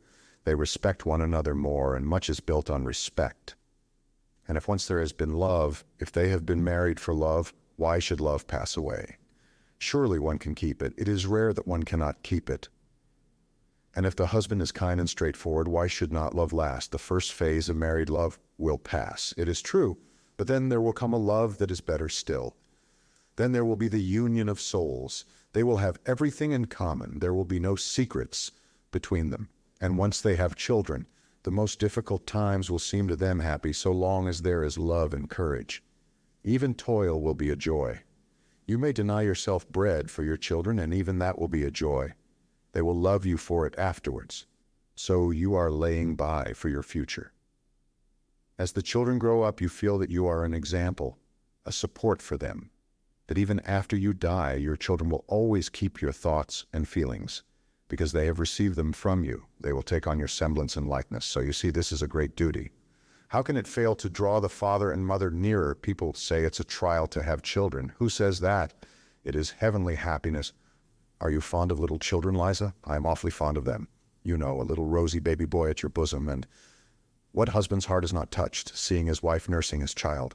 A plump little rosy baby sprawling and snuggling, chubby little hands and feet, clean tiny little nails, so tiny that it makes one laugh to look at them, eyes that look as if they understand everything. And while it sucks, it clutches at your bosom with its little hand, plays. When its father comes up, the child tears itself away from the bosom, flings itself back, looks at its father, laughs as though it were fearfully funny, and falls to sucking again. Or it will bite its mother's breast when its little teeth are coming, while it looks sideways at her with its little eyes as though to say, "Look, I am biting." Is not all that happiness when they are the three together, husband, wife, and child? One can forgive a great deal for the sake of such moments. Yes, Liza. One must first learn to live oneself before one blames others. It's by pictures. Pictures like that one must get at you, I thought to myself, though I did speak with real feeling, and all at once I flushed crimson. What if she were suddenly to burst out laughing? What should I do then? That idea drove me to fury. Towards the end of my speech, I really was excited, and now my vanity was somehow wounded. The silence continued. I almost nudged her. "Why are you—" she began, and stopped. But I understood there was a quiver of something different in her voice, not abrupt, harsh, and unyielding as before, but something soft and shamefaced, so shamefaced that I suddenly felt ashamed and guilty. "What?" I asked with tender curiosity. "Why, you— What? Why, you—" "Speak somehow like a book," she said, and again there was a note of irony in her voice. That remark sent a pang to my heart. It was not what I was expecting. I did not understand that she was hiding her feelings under irony, that this is usually the last refuge of modest and chaste-souled people when the privacy of their soul is coarsely and intrusively invaded, and that their pride makes them refuse to surrender till the last moment and shrink from giving expression to their feelings before you. I ought to have guessed the truth from the timidity with which she had repeatedly approached her sarcasm, only bringing herself to utter it at last with an effort. But I did not guess, and an evil feeling took possession of me. Wait a bit, I thought. Chapter 7. Oh, hush, Liza. How can you talk about being like a book when it makes even me, an outsider, feel sick? Though I don't look at it as an outsider, for indeed it touches me to the heart. Is it possible that you do not feel sick at being here yourself? Evidently habit does wonders. God knows what habit can do with anyone. Can you seriously think that you will never grow old? That you will always be good-looking? And that they will keep you here forever and ever? I say nothing of the loathsomeness of the life here. Though let me tell you this about it. About your present life, I mean, here though you are young now, attractive, nice, with soul and feeling. Yet you know, as soon as I came to myself just now, I felt at once sick at being here with you. One can only come here when one is drunk.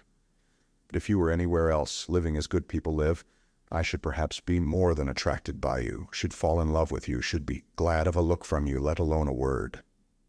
I should hang about your door, should go down on my knees to you, should look upon you as my betrothed, and think it an honor to be allowed to. I should not dare to have an impure thought about you, but here, you see, I know that I have only to whistle and you have to come with me whether you like it or not. I don't consult your wishes, but you mine. The lowest laborer hires himself as a workman, but he doesn't make a slave of himself altogether. Besides, he knows that he will be free again presently. But when are you free? Only think what you are giving up here. What is it you are making a slave of? It is your soul, together with your body. You are selling your soul, which you have no right to dispose of. You give your love to be outraged by every drunkard. Love! But that's everything, you know. It's a priceless diamond. It's a maiden's treasure, love. Why, a man would be ready to give his soul to face death to gain that love. But how much is your love worth now? You are sold, all of you, body and soul, and there's no need to strive for love when you can have everything without love. And you know there is no greater insult to a girl than that, do you understand? To be sure, I have heard that they comfort you, poor fools. They let you have lovers of your own here, but you know. That's simply a farce, that's simply a sham. It's just laughing at you, and you are taken in by it. Why, do you suppose he really loves you, that lover of yours? I don't believe it. How can he love you when he knows you may be called away from him any minute? He would be a low fellow if he did. Will he have a grain of respect for you? What have you in common with him? He laughs at you and robs you. That is all his love amounts to. You are lucky if he does not beat you. Very likely he does beat you too. Ask him if you have got one, whether he will marry you. He will laugh in your face if he doesn't spit in it or give you a blow, though maybe he is not worth a bad halfpenny himself. And for what have you ruined your life? If you come to think of it, for the coffee they give you to drink and the plentiful meals, but with what object are they feeding you up? An honest girl couldn't swallow the food, for she would know what she was being fed for. You are in debt here, and of course you will always be in debt. And you will go on in debt to the end till the visitors here begin to scorn you. And that will soon happen. Don't rely upon your youth. All that flies by express train here, you know. You will be kicked out. and not simply kicked out. Long before that, she'll begin nagging at you, scolding you, abusing you, as though you had not sacrificed your health for her, had not thrown away your youth and your soul for her benefit, but as though you had ruined her, beggared her, robbed her, and don't expect anyone to take your part. The others, your companions, will attack you too, win her favor, for all are in slavery here and have lost all conscience and pity here long ago. They have become utterly vile, and nothing on earth is vile or more loathsome and more insulting than their abuse. And you are laying down everything here, unconditionally, youth and health and beauty and hope, and at 22 you will look like a woman of 35, and you will be lucky if you are not diseased. Pray to God for that. No doubt you are thinking now that you have a gay time and no work to do. Yet there is no work harder or more dreadful in the world or ever has been. One would think that the heart alone would be worn out with tears, and you won't dare to say a word, not half a word, when they drive you away from here. You will go away as though you were to blame. You will change to another house, then to a third, then somewhere else, till you come down at last to the Haymarket. There you will be beaten at every turn. That is good manners there. The visitors don't know how to be friendly without beating you. You don't believe that it is so hateful there? Go and look for yourself sometime. You can see with your own eyes. Once, one New Year's Day, I saw a woman at a door. They had turned her out as a joke, to give her a taste of the frost, because she'd been crying so much. And they shut the door behind her. At 9 o'clock in the morning, she was already quite drunk, disheveled, half naked, covered with bruises. Her face was powdered, but she had a black eye. Blood was trickling from her nose and her teeth. Some cabman had just given her a drubbing. She was sitting on the stone steps. A saltfish of some sort was in her hand. She was crying, wailing something about her luck and beating with the fish on the steps, and cabmen and drunken soldiers were crowding in the doorway, taunting her. You don't believe that you will ever be like that? I should be sorry to believe it too. But how do you know? Maybe 10 years, 8 years ago, that very woman with the saltfish came here fresh as a cherub. Innocent, pure, knowing no evil, blushing at every word. Perhaps she was like you, proud, ready to take offense, not like the others. Perhaps she looked like a queen and knew what happiness was in store for the man who should love her and whom she should love. Do you see how it ended? And what if at that very minute when she was beating on the filthy steps with that fish, drunken and disheveled, what if at that very minute she recalled the pure early days in her father's house, when she used to go to school and the neighbor's son watched for her on the way, declaring that he would love her as long as he lived, that he would devote his life to her, and when they vowed to love one another forever and be married as soon as they were grown up. No, Liza, it would be happy for you if you were to die soon of consumption in some corner, in some cellar like that woman just now.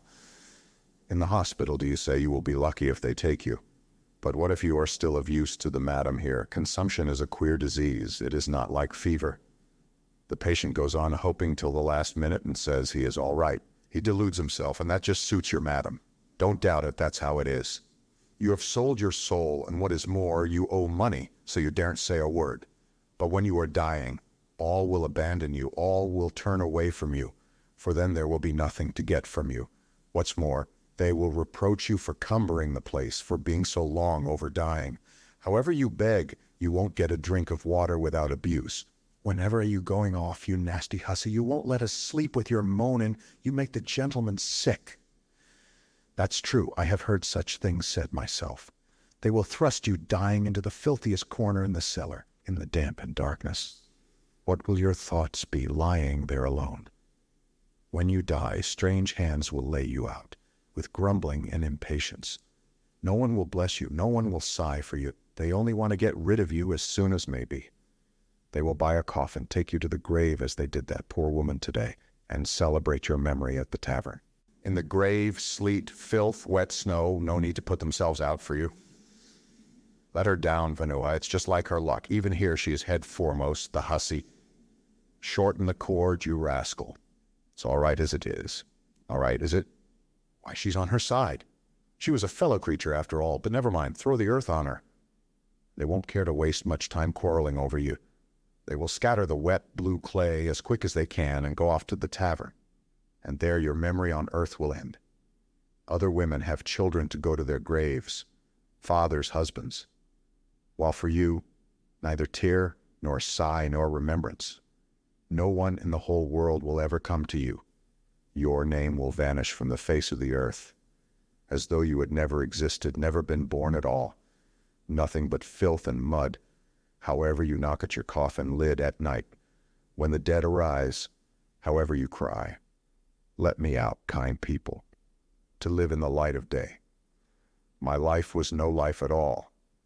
My life has been thrown away like a dish clout. It was drunk away in the tavern at the Haymarket. Let me out, kind people, to live in the world again. And I worked myself up to such a pitch that I began to have a lump in my throat myself, and all at once I stopped, sat up in dismay, and bending over apprehensively began to listen with a beating heart. I had reason to be troubled. I had felt for some time that I was turning her soul upside down and rending her heart, and the more I was convinced of it, the more eagerly I desired to gain my object as quickly and as effectually as possible. It was the exercise of my skill that carried me away, yet it was not merely sport. I knew I was speaking stiffly, artificially, even bookishly. In fact, I could not speak except like a book. But that did not trouble me. I felt that I should be understood, and that this very bookishness might be an assistance. But now, having attained my effect, I was suddenly panic-stricken. Never before had I witnessed such despair. She was lying on her face, thrusting her face into the pillow and clutching it in both hands. Her heart was being torn. Her youthful body was shuddering all over as though in convulsions. Suppressed sobs rent her bosom and suddenly burst out in weeping and wailing. Then she pressed closer into the pillow. She did not want anyone here, not a living soul, to know of her anguish and her tears. She bit the pillow, bit her hand till it bled. I saw that afterwards. Or, thrusting her fingers into her disheveled hair, seemed rigid with the effort of restraint, holding her breath and clenching her teeth. I began saying something, begging her to calm herself, but felt that I did not dare. And all at once, in a sort of cold shiver, almost in terror, began fumbling in the dark, trying hurriedly to get dressed to go. It was dark, though I tried my best. I could not finish dressing quickly. Suddenly I felt a box of matches and a candlestick with a whole candle in it. As soon as the room was lighted up, Liza sprang up, sat up in bed, and with a contorted face, with a half-insane smile, looked at me almost senselessly. I sat down beside her and took her hands. She came to herself, made an impulsive movement towards me, would have caught hold of me, but did not dare, and slowly bowed her head before me. "Liza, my dear, I was wrong. Forgive me, my dear," I began. But she squeezed my hand in her fingers so tightly that I felt I was saying the wrong thing and stopped. "This is my address, Liza. Come to me." "I will come," she answered resolutely, her head still bowed. "But now I am going. Goodbye, till we meet again." I got up. She too stood up and suddenly flushed all over, gave a shudder, snatched up a shawl that was lying on a chair, and muffled herself in it to her chin. As she did this, she gave another sickly smile, blushed, and looked at me strangely. I felt wretched. I was in haste to get away, to disappear. "Wait a minute," she said suddenly, in the passage, just at the doorway, stopping me with her hand on my overcoat. She put down the candle in hot haste and ran off. Evidently she had thought of something or wanted to show me something. As she ran away, she flushed, her eyes shone, and there was a smile on her lips. What was the meaning of it? Against my will, I waited. She came back a minute later with an expression that seemed to ask forgiveness for something. In fact, it was not the same face, not the same look as the evening before. Sullen, mistrustful, and obstinate, her eyes now were imploring, soft, and at the same time trustful, caressing, timid. The expression with which children look at people they are very fond of whom they are asking a favor. Her eyes were a light hazel. They were lovely eyes, full of life and capable of expressing love as well as sullen hatred. Making no explanation, as though I, as a sort of higher being, must understand everything without explanations, she held out a piece of paper to me. Her whole face was positively beaming at that instant with naive, almost childish triumph. I unfolded it. It was a letter to her from a medical student or someone of that sort, a very high-flown and flowery but extremely respectful love letter. I don't recall the words now, but I remember well that through the high-flown phrases there was apparent a genuine feeling which cannot be feigned. When I had finished reading it, I met her glowing, questioning, and childishly impatient eyes fixed upon me. She fastened her eyes upon my face and waited impatiently for what I should say. In a few words, hurriedly, but with a sort of joy and pride, she explained to me that she had been to a dance somewhere in a private house, a family of very nice people who knew nothing, absolutely nothing, for she had only come here so lately and it had all happened, and she hadn't made up her mind to stay and was certainly going away as soon as she had paid her debt. And at that party there had been the student who had danced with her all the evening. He had talked to her, and it turned out that he had known her in old days at Riga when he was a child. They had played together, but a very long time ago, and he knew her parents. But about this he knew nothing, nothing whatever, and had no suspicion. And the day after the dance, 3 days ago, he had sent her that letter through the friend with whom she had gone to the party. And, well, that was all. She dropped her shining eyes with a sort of bashfulness as she finished. The poor girl was keeping that student's letter as a precious treasure and had run to fetch it, her only treasure, because she did not want me to go away without knowing that she, too, was honestly and genuinely loved, that she, too, was addressed respectfully. No doubt that letter was destined to lie in her box and lead to nothing, but nonetheless I am certain that she would keep it all her life, as a precious treasure, as her pride and justification. And now at such a minute she had thought of that letter and brought it with naive pride to raise herself in my eyes that I might see, that I too might think well of her. I said nothing, pressed her hand and went out. I so longed to get away. I walked all the way home, in spite of the fact that the melting snow was still falling in heavy flakes. I was exhausted, shattered, in bewilderment, but behind the bewilderment the truth was already gleaming, the loathsome truth. Chapter 8. It was some time, however, before I consented to recognize that truth. Waking up in the morning after some hours of heavy, leaden sleep, and immediately realizing all that had happened on the previous day, I was positively amazed at my last night's sentimentality with Liza, at all those outcries of horror and pity. To think of having such an attack of womanish hysteria, pah, I concluded. And what did I thrust my address upon her for? What if she comes? Let her come, though. It doesn't matter. But obviously that was not now the chief and the most important matter. I had to make haste and at all costs save my reputation in the eyes of Zverkov and Simonov as quickly as possible. That was the chief business. And I was so taken up that morning that I actually forgot all about Lisa. First of all, I had at once to repay what I had borrowed the day before from Simonov. I resolved on a desperate measure, to borrow 15 rubles straight off from Anton Antonitch. As luck would have it, he was in the best of humors that morning and gave it to me at once, on the first asking. I was so delighted at this that as I signed the IOU with a swaggering air, I told him casually that the night before I had been keeping it up with some friends at the Hotel de Paris. We were giving a farewell party to a comrade, in fact I might say a friend of my childhood, and you know, a desperate rake, fearfully spoilt, of course. He belongs to a good family and has considerable means, a brilliant career. He is witty, charming, a regular Lovelace, you understand. We drank an extra half-dozen and it went off all right. All this was uttered very easily, unconstrainedly, and complacently. On reaching home, I promptly wrote to Simonov. To this hour, I am lost in admiration when I recall the truly gentlemanly, good-humored, candid tone of my letter. With tact and good breeding, and, above all, entirely without superfluous words, I blamed myself for all that had happened. I defended myself, if I really may be allowed to defend myself, by alleging that being utterly unaccustomed to wine, I had been intoxicated with the first glass, which I said I had drunk before they arrived while I was waiting for them at the Hotel de Paris between 5 and 6 o'clock. I begged Simonov's pardon especially.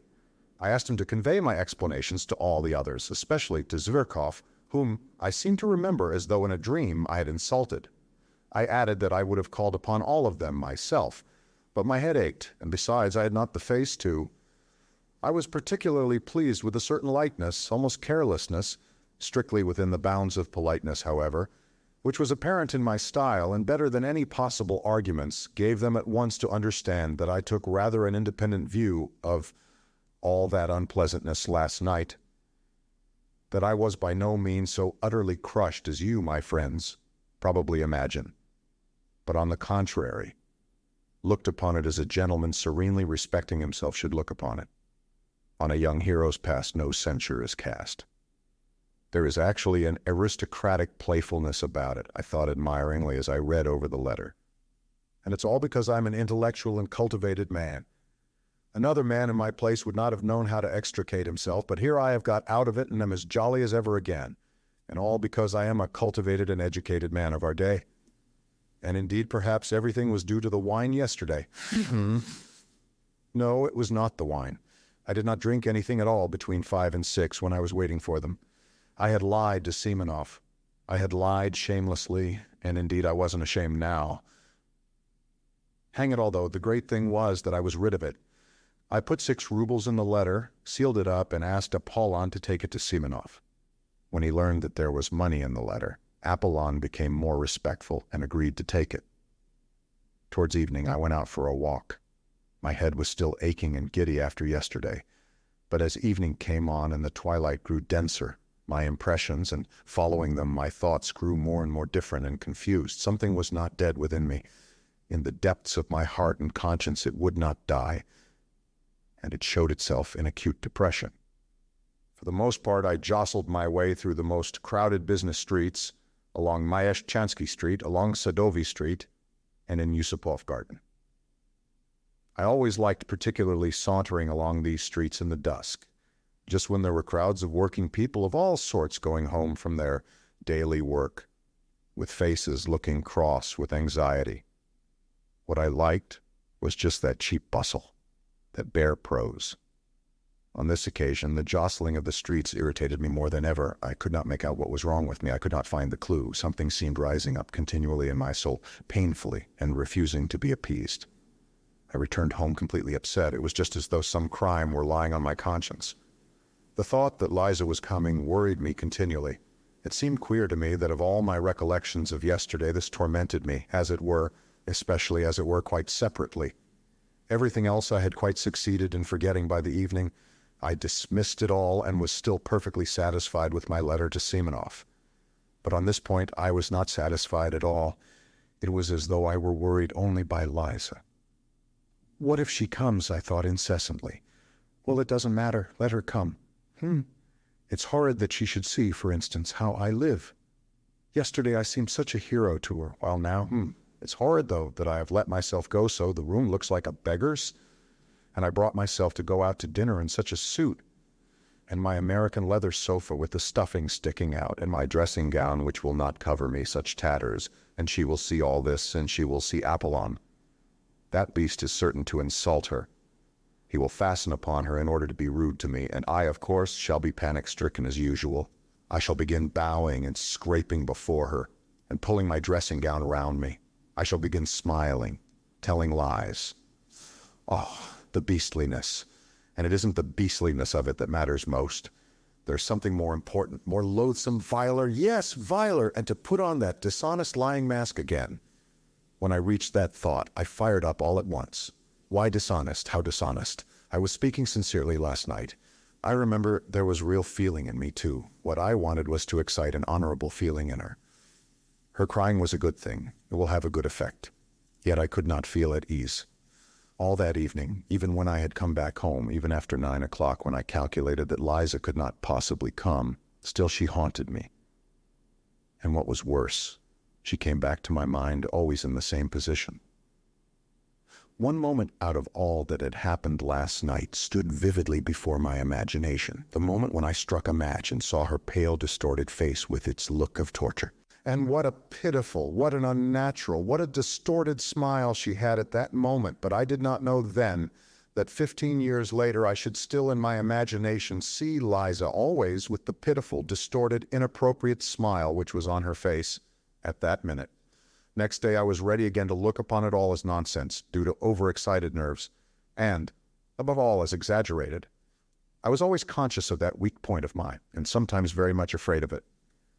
I exaggerate everything. That is where I go wrong. I repeated to myself every hour. But, however, Liza will very likely come all the same, was the refrain with which all my reflections ended.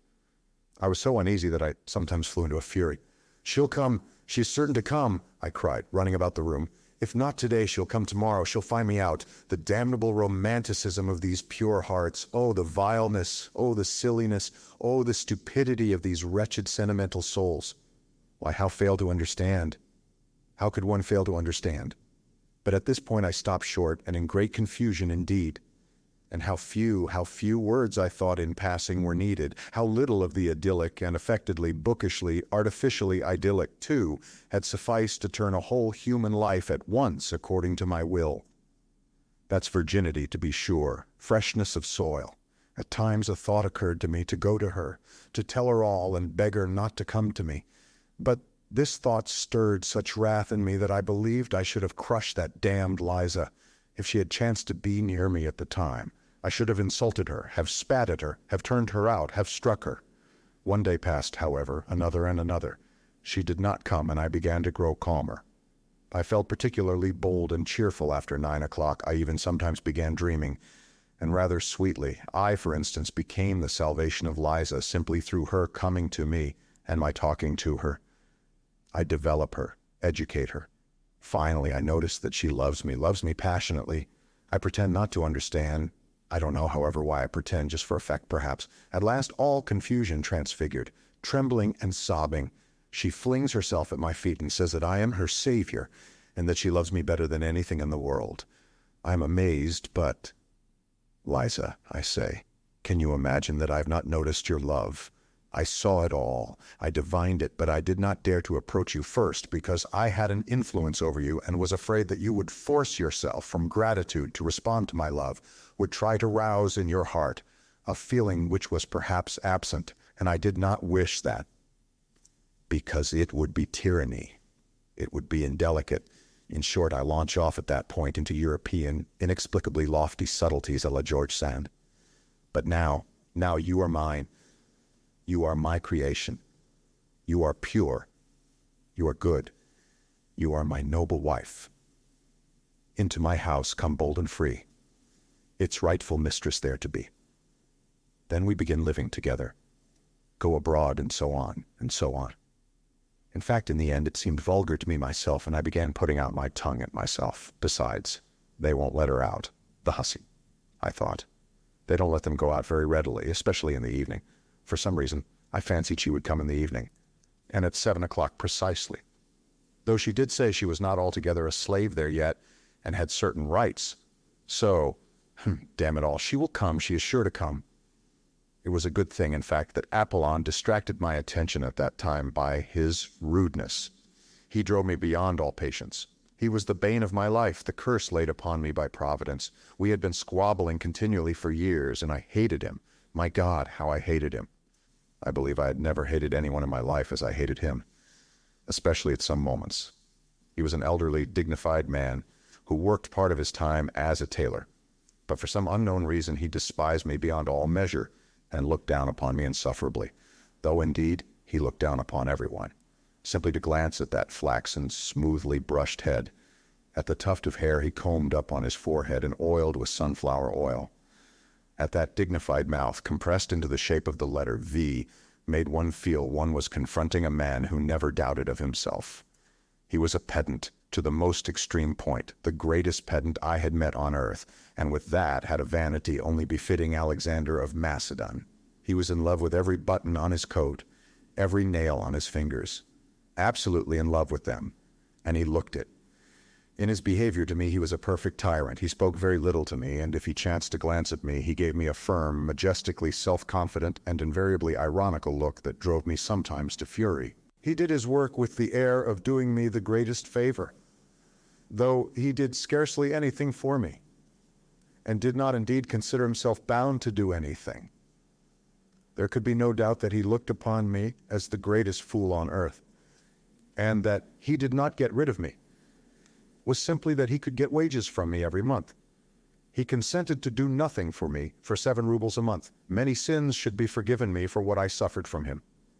My hatred reached such a point that sometimes his very step almost threw me into convulsions. What I loathed particularly was his lisp. His tongue must have been a little too long or something of that sort, for he continually lisped and seemed to be very proud of it, imagining that it greatly added to his dignity. He spoke in a slow, measured tone, with his hands behind his back and his eyes fixed on the ground. He maddened me particularly when he read aloud the Psalms to himself behind his partition. Many a battle I waged over that reading, but he was awfully fond of reading aloud in the evenings, in a slow, even sing-song voice, as though over the dead. It is interesting that that is how he has ended. He hires himself out to read the Psalms over the dead, and at the same time he kills rats and makes blacking. But at that time, I could not get rid of him. It was as though he were chemically combined with my existence. Besides, nothing would have induced him to consent to leave me.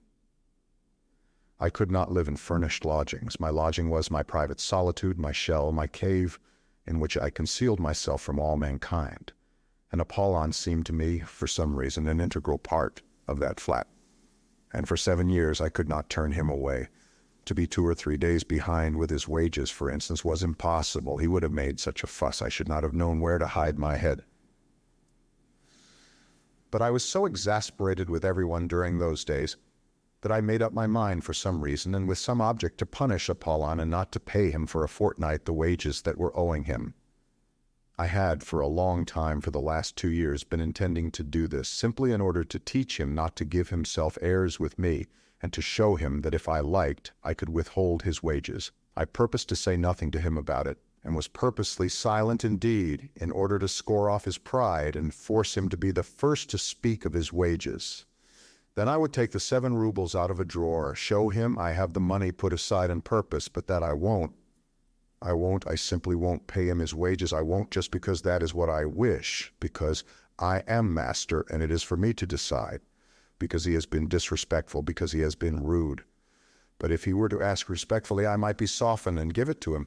Otherwise, he might wait another fortnight, another 3 weeks, a whole month. But angry as I was, yet he got the better of me. I could not hold out for 4 days. He began as he always did begin in such cases, for there had been such cases already, there had been attempts, and it may be observed I knew all this beforehand. I knew his nasty tactics by heart. He would begin by fixing upon me an exceedingly severe stare, keeping it up for several minutes at a time, particularly on meeting me or seeing me out of the house. If I held out and pretended not to notice these stares, he would, still in silence, proceed to further tortures. All at once, apropos of nothing, he would walk softly and smoothly into my room. When I was pacing up and down or reading, stand at the door, one hand behind his back and one foot behind the other, and fix upon me a stare more than severe, utterly contemptuous. If I suddenly asked him what he wanted, he would make me no answer, but continue staring at me persistently for some seconds, then, with a peculiar compression of his lips and a most significant air, deliberately turn round and deliberately go back to his room. 2 hours later, he would come out again and again, present himself before me in the same way. It had happened that in my fury I did not even ask him what he wanted, but simply raised my head sharply and imperiously and began staring back at him. So we stared at one another for 2 minutes. At last he turned with deliberation and dignity and went back again for 2 hours. If I were still not brought to reason by all this, but persisted in my revolt, he would suddenly begin sighing while he looked at me, long deep sighs, as though measuring by them the depths of my moral degradation, and of course it ended at last by his triumphing completely. I raged and shouted, but still was forced to do what he wanted. This time the usual staring maneuvers had scarcely begun when I lost my temper and flew at him in a fury. I was irritated beyond endurance apart from him. "Stay!" I cried, in a frenzy, as he was slowly and silently turning with one hand behind his back to go to his room. "Stay! Come back, I tell you!" And I must have bawled so unnaturally that he turned round and even looked at me with some wonder. However, he persisted in saying nothing, and that infuriated me. "How dare you come and look at me like that without being sent for? Answer." After looking at me calmly for half a minute, he began turning round again. "Stay!" I roared, running up to him. "Don't stir! There, answer now! What did you come in to look at?"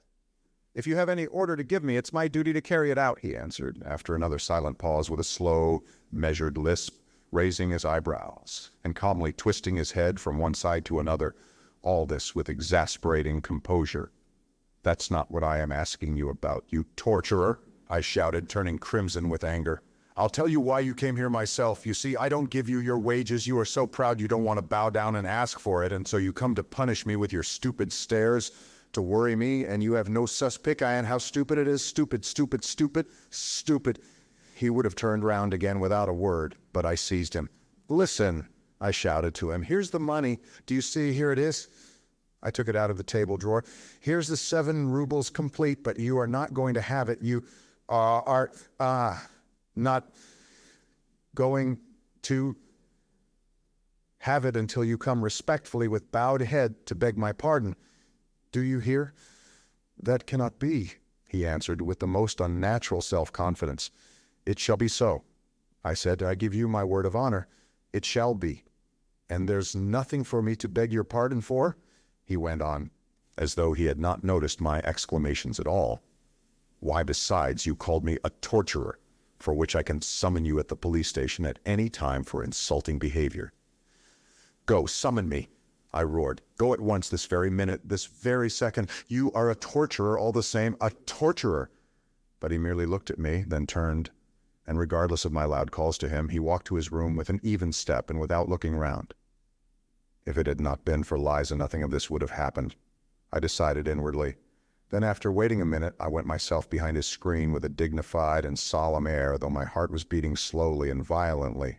Apollon, I said quietly and emphatically, though I was breathless, go at once without a minute's delay and fetch the police officer. He had meanwhile settled himself at his table, put on his spectacles, and taken up some sewing. But hearing my order, he burst into a guffaw. At once, go this minute, go on, or else you can't imagine what will happen. You are certainly out of your mind, he observed, without even raising his head, lisping as deliberately as ever and threading his needle. Who ever heard of a man sending for the police against himself? And as for being frightened, you are upsetting yourself about nothing, for nothing will come of it. Go, I shrieked, clutching him by the shoulder. I felt I should strike him in a minute. But I did not notice the door from the passage softly and slowly open at that instant, and a figure come in, stop short, and begin staring at us in perplexity. I glanced, nearly swooned with shame, and rushed back to my room. There, clutching at my hair with both hands, I leaned my head against the wall and stood motionless in that position. 2 minutes later, I heard Apollon's deliberate footsteps. There is some woman asking for you, he said, looking at me with peculiar severity. Then he stood aside and let in Liza. He would not go away, but stared at us sarcastically. Go away, go away, I commanded in desperation. At that moment, my clock began whirring and wheezing and struck 7. Chapter 9. Into my house come bold and free, its rightful mistress there to be.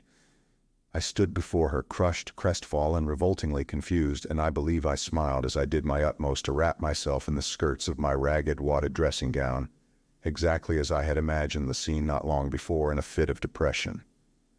After standing over us for a couple of minutes, Apollon went away, but that did not make me more at ease. What made it worse was that she, too, was overwhelmed with confusion, more so, in fact, than I should have expected, at the sight of me, of course. Sit down, I said mechanically, moving a chair up to the table, and I sat down on the sofa. She obediently sat down at once and gazed at me open-eyed, evidently expecting something from me at once. This naivete of expectation drove me to fury, but I restrained myself. She ought to have tried not to notice, as though everything had been as usual, while instead of that, she and I dimly felt that I should make her pay dearly for all this. You have found me in a strange position, Liza, I began, stammering, and knowing that this was the wrong way to begin. No, don't imagine anything, I cried, seeing that she had suddenly flushed. I'm not ashamed of my poverty. On the contrary, I look with pride on my poverty. I am poor but honorable. One can be poor and honorable, I muttered. However, would you like tea? No, she was beginning. Wait a minute. I leapt up and ran to Apollon. I had to get out of the room somehow. Apollon, I whispered in feverish haste, flinging down before him the 7 rubles which had remained all the time in my clenched fist. Here are your wages. You see, I give them to you, but for that you must come to my rescue. Bring me tea and a dozen rusks from the restaurant. If you won't go, you'll make me a miserable man. You don't know what this woman is. This is everything. You may be imagining something, but you don't know what that woman is." Apollon, who had already sat down to his work and put on his spectacles again, at first glanced askance at the money without speaking or putting down his needle. Then, without paying the slightest attention to me or making any answer, he went on busying himself with his needle, which he had not yet threaded. I waited before him for 3 minutes with my arms crossed à la Napoleon. My temples were moist with sweat. I was pale. I felt it.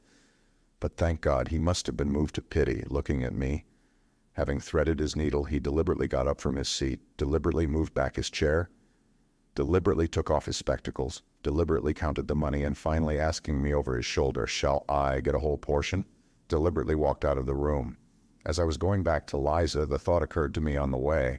Shouldn't I run away just as I was in my dressing gown, no matter where, and then let happen what would? I sat down again. She looked at me uneasily. For some minutes, we were silent. "I will kill him," I shouted suddenly, striking the table with my fist so that the ink spurted out of the inkstand. "What are you saying?" she cried, starting. "I will kill him," I shrieked, suddenly striking the table in absolute frenzy, and at the same time fully understanding how stupid it was to be in such a frenzy. "You don't know, Liza, what that torturer is to me. He is my torturer. He has gone now to fetch some rusks. And suddenly I burst into tears. It was an hysterical attack. How ashamed I felt in the midst of my sobs, but still I could not restrain them. She was frightened. "What is the matter? What is wrong?" she cried, fussing about me. "Water, give me water over there," I muttered in a faint voice, though I was inwardly conscious that I could have got on very well without water and without muttering in a faint voice. But I was what is called putting it on to save appearances, though the attack was a genuine one. She gave me water, looking at me in bewilderment. At that moment, Apollon brought in the tea. It suddenly seemed to me that this commonplace, prosaic tea was horribly undignified and paltry after all that had happened, and I blushed crimson. Liza looked at Apollon with positive alarm. He went out without a glance at either of us. "Liza, do you despise me?"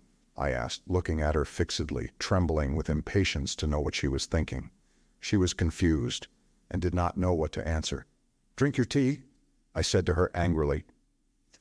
I was angry with myself, but of course it was she who would have to pay for it. A horrible spite against her suddenly surged up in my heart. I believe I could have killed her. To revenge myself on her, I swore inwardly not to say a word to her all the time. She is the cause of it all, I thought. Our silence lasted for 5 minutes. The tea stood on the table. We did not touch it. I had got to the point of purposely refraining from beginning in order to embarrass her further. It was awkward for her to begin alone. Several times she glanced at me with mournful perplexity. I was obstinately silent. I was, of course, myself the chief sufferer, because I was fully conscious of the disgusting meanness of my spiteful stupidity, and yet at the same time I could not restrain myself. "I want to get away from there altogether," she began, to break the silence in some way. But, poor girl, that was just what she ought not to have spoken about at such a stupid moment to a man so stupid as I was. My heart positively ached with pity for her tactless and unnecessary straightforwardness, but something hideous at once stifled all compassion in me. It even provoked me to greater venom. I did not care what happened. Another 5 minutes passed. "Perhaps I am in your way," she began timidly, hardly audibly, and was getting up. But as soon as I saw this first impulse of wounded dignity, I positively trembled with spite, and at once burst out. "Why have you come to me? Tell me that, please," I began, gasping for breath and regardless of logical connection in my words. I longed to have it all out at once, at one burst. I did not even trouble how to begin. "Why have you come? Answer, answer," I cried, hardly knowing what I was doing. "I'll tell you, my good girl, why you have come. You've come because I talked sentimental stuff to you then. So now you are soft as butter and longing for fine sentiments again, so you may as well know that I was laughing at you then, and I am laughing at you now. Why are you shuddering? Yes, I was laughing at you. I had been insulted just before, at dinner, by the fellows who came that evening before me. I came to you, meaning to thrash one of them, an officer. But I didn't succeed. I didn't find him. I had to avenge the insult on someone to get back my own again. You turned up. I vented my spleen on you and laughed at you. I had been humiliated, so I wanted to humiliate. I had been treated like a rag, so I wanted to show my power. That's what it was. And you imagined I had come there on purpose to save you. Yes, you imagined that? You imagined that?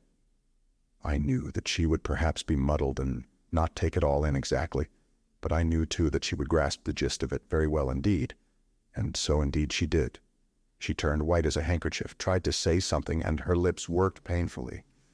But she sank on a chair as though she had been felled by an axe, and all the time afterward she listened to me with her lips parted and her eyes wide open, shuddering with awful terror.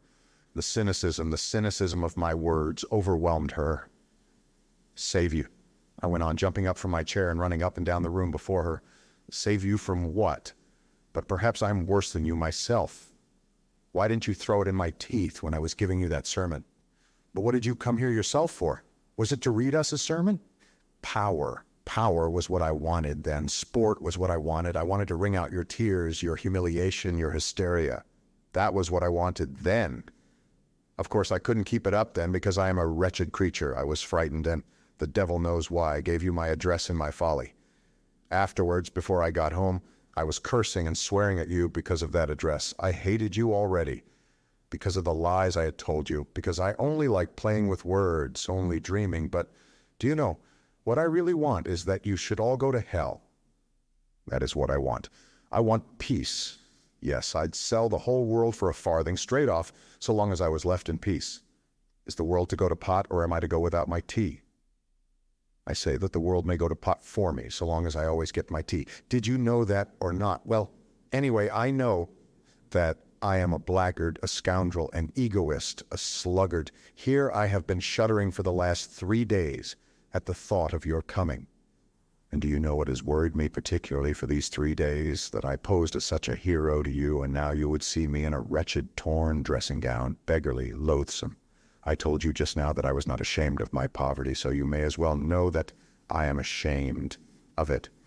I am more ashamed of it than of anything, more afraid of it than of being found out if I were a thief, because I am as vain as though I had been skinned and the very air blowing on me hurt. Surely by now you must realize that I shall never forgive you for having found me in this wretched dressing gown, just as I was flying at Apollon like a spiteful cur. The savior, the former hero, was flying like a mangy, unkempt sheepdog at his lackey, and the lackey was jeering at him, and I shall never forgive you for the tears I could not help shedding before you just now, like some silly woman put to shame. And for what I am confessing to you now, I shall never forgive you either. Yes, you must answer for it all because you turned up like this, because I am a blackguard, because I am the nastiest, stupidest, absurdest, and most envious of all the worms on earth, who are not a bit better than I am, but the devil knows why, are never put to confusion. While I shall always be insulted by every louse, that is my doom. And what is it to me that you don't understand a word of this? And what do I care? What do I care about you and whether you go to ruin there or not? Do you understand how I shall hate you now after saying this for having been here and listening? Why, it's not once in a lifetime a man speaks out like this, and then it is in hysterics. What more do you want? Why do you still stand confronting me after all this? Why are you worrying me? Why don't you go? But at this point, a strange thing happened. I was so accustomed to think and imagine everything from books and to picture everything in the world to myself just as I had made it up in my dreams beforehand, that I could not all at once take in this strange circumstance. What happened was this. Liza, insulted and crushed by me, understood a great deal more than I imagined. She understood from all this what a woman understands first of all, if she feels genuine love, that is, that I was myself unhappy. The frightened and wounded expression on her face was followed first by a look of sorrowful perplexity. When I began calling myself a scoundrel and a blackguard and my tears flowed, the tirade was accompanied throughout by tears. Her whole face worked convulsively. She was on the point of getting up and stopping me. When I finished, she took no notice of my shouting. "Why are you here? Why don't you go away?" But realized only that it must have been very bitter to me to say all this. Besides, she was so crushed, poor girl. She considered herself infinitely beneath me. How could she feel anger or resentment? She suddenly leapt up from her chair with an irresistible impulse and held out her hands yearning towards me, though still timid and not daring to stir. At this point there was a revulsion in my heart too. Then she suddenly rushed to me, threw her arms round me, and burst into tears. I too could not restrain myself and sobbed as I never had before. They won't let me. I can't be good, I managed to articulate. Then I went to the sofa, fell on it face downwards, and sobbed on it for a quarter of an hour in genuine hysterics. She came close to me, put her arms around me, and stayed motionless in that position. But the trouble was that the hysterics could not go on forever. And I am writing the loathsome truth, lying face downwards on the sofa with my face thrust into my nasty leather pillow. I began by degrees to be aware of a far-away, involuntary, but irresistible feeling that it would be awkward now for me to raise my head and look Liza straight in the face. Why was I ashamed? I don't know, but I was ashamed. The thought, too, came into my overwrought brain that our parts now were completely changed, that she was now the heroine, while I was just a crushed and humiliated creature as she had been before me that night, 4 days before. And all this came into my mind during the minutes I was lying on my face on the sofa. My God, surely I was not envious of her then. I don't know. To this day I cannot decide, and at the time, of course, I was still less able to understand what I was feeling than now. I cannot get on without domineering and tyrannizing over someone, but there's no explaining anything by reasoning, and so it is useless to reason. I conquered myself, however, and raised my head. I had to do so sooner or later, and I'm convinced to this day that it was just because I was ashamed to look at her that another feeling was suddenly kindled and flamed up in my heart. A feeling of mastery and possession. My eyes gleamed with passion, and I gripped her hands tightly. How I hated her, and how I was drawn to her at that minute. The one feeling intensified the other. It was almost like an act of vengeance. At first there was a look of amazement, even of terror on her face, but only for one instant. She warmly and rapturously embraced me. Chapter 10. A quarter of an hour later, I was rushing up and down the room in frenzied impatience. From minute to minute, I went up to the screen and peeped through the crack at Liza. She was sitting on the ground with her head leaning against the bed and must have been crying. But she did not go away, and that irritated me. This time she understood it all. I had insulted her finally, but there's no need to describe it. She realized that my outburst of passion had been simply revenge, a fresh humiliation, and that to my earlier, almost causeless hatred was added now a personal hatred, born of envy. Though I do not maintain positively that she understood all this distinctly, but she certainly did fully understand that I was a despicable man, and what was worse, incapable of loving her. I know I shall be told that this is incredible, but it is incredible to be as spiteful and stupid as I was. It may be added that it was strange I should not love her, or at any rate, appreciate her love. Why is it strange? In the first place, by then I was incapable of love. For I repeat, with me loving meant tyrannizing and showing my moral superiority. I have never in my life been able to imagine any other sort of love, and have nowadays come to the point of sometimes thinking that love really consists in the right, freely given by the beloved object, to tyrannize over her. Even in my underground dreams, I did not imagine love except as a struggle. I began it always with hatred and ended it with moral subjugation, and afterwards I never knew what to do with the subjugated object. And what is there to wonder at in that, since I had succeeded in so corrupting myself, since I was so out of touch with real life, as to have actually thought of reproaching her, and putting her to shame for having come to me to hear fine sentiments, and did not even guess that she had come not to hear fine sentiments, but to love me. Because to a woman all reformation, all salvation from any sort of ruin, and all moral renewal is included in love and can only show itself in that form. I did not hate her so much, however, when I was running about the room and peeping through the crack in the screen. I was only insufferably oppressed by her being here. I wanted her to disappear. I wanted peace, to be left alone in my underground world. Real life oppressed me with its novelty so much that I could hardly breathe. But several minutes passed and she still remained, without stirring, as though she were unconscious. I had the shamelessness to tap softly at the screen as though to remind her. She started, sprang up, and flew to seek her kerchief, her hat, her coat, as though making her escape from me. 2 minutes later she came from behind the screen and looked with heavy eyes at me. I gave a spiteful grin, which was forced, however, to keep up appearances, and I turned away from her eyes. "Goodbye," she said, going towards the door. I ran up to her, seized her hand, opened it, thrust something in it, and closed it again. Then I turned at once and dashed away in haste to the other corner of the room to avoid seeing anyway. I did mean a moment since to tell a lie, to write that I did this accidentally, not knowing what I was doing, through foolishness, through losing my head. But I don't want to lie, and so I will say straight out that I opened her hand and put the money in it. From spite. It came into my head to do this while I was running up and down the room and she was sitting behind the screen. But this I can say for certain, though I did that cruel thing purposely, it was not an impulse from the heart, but came from my evil brain. This cruelty was so affected, so purposely made up, so completely a product of the brain, of books, that I could not even keep it up a minute.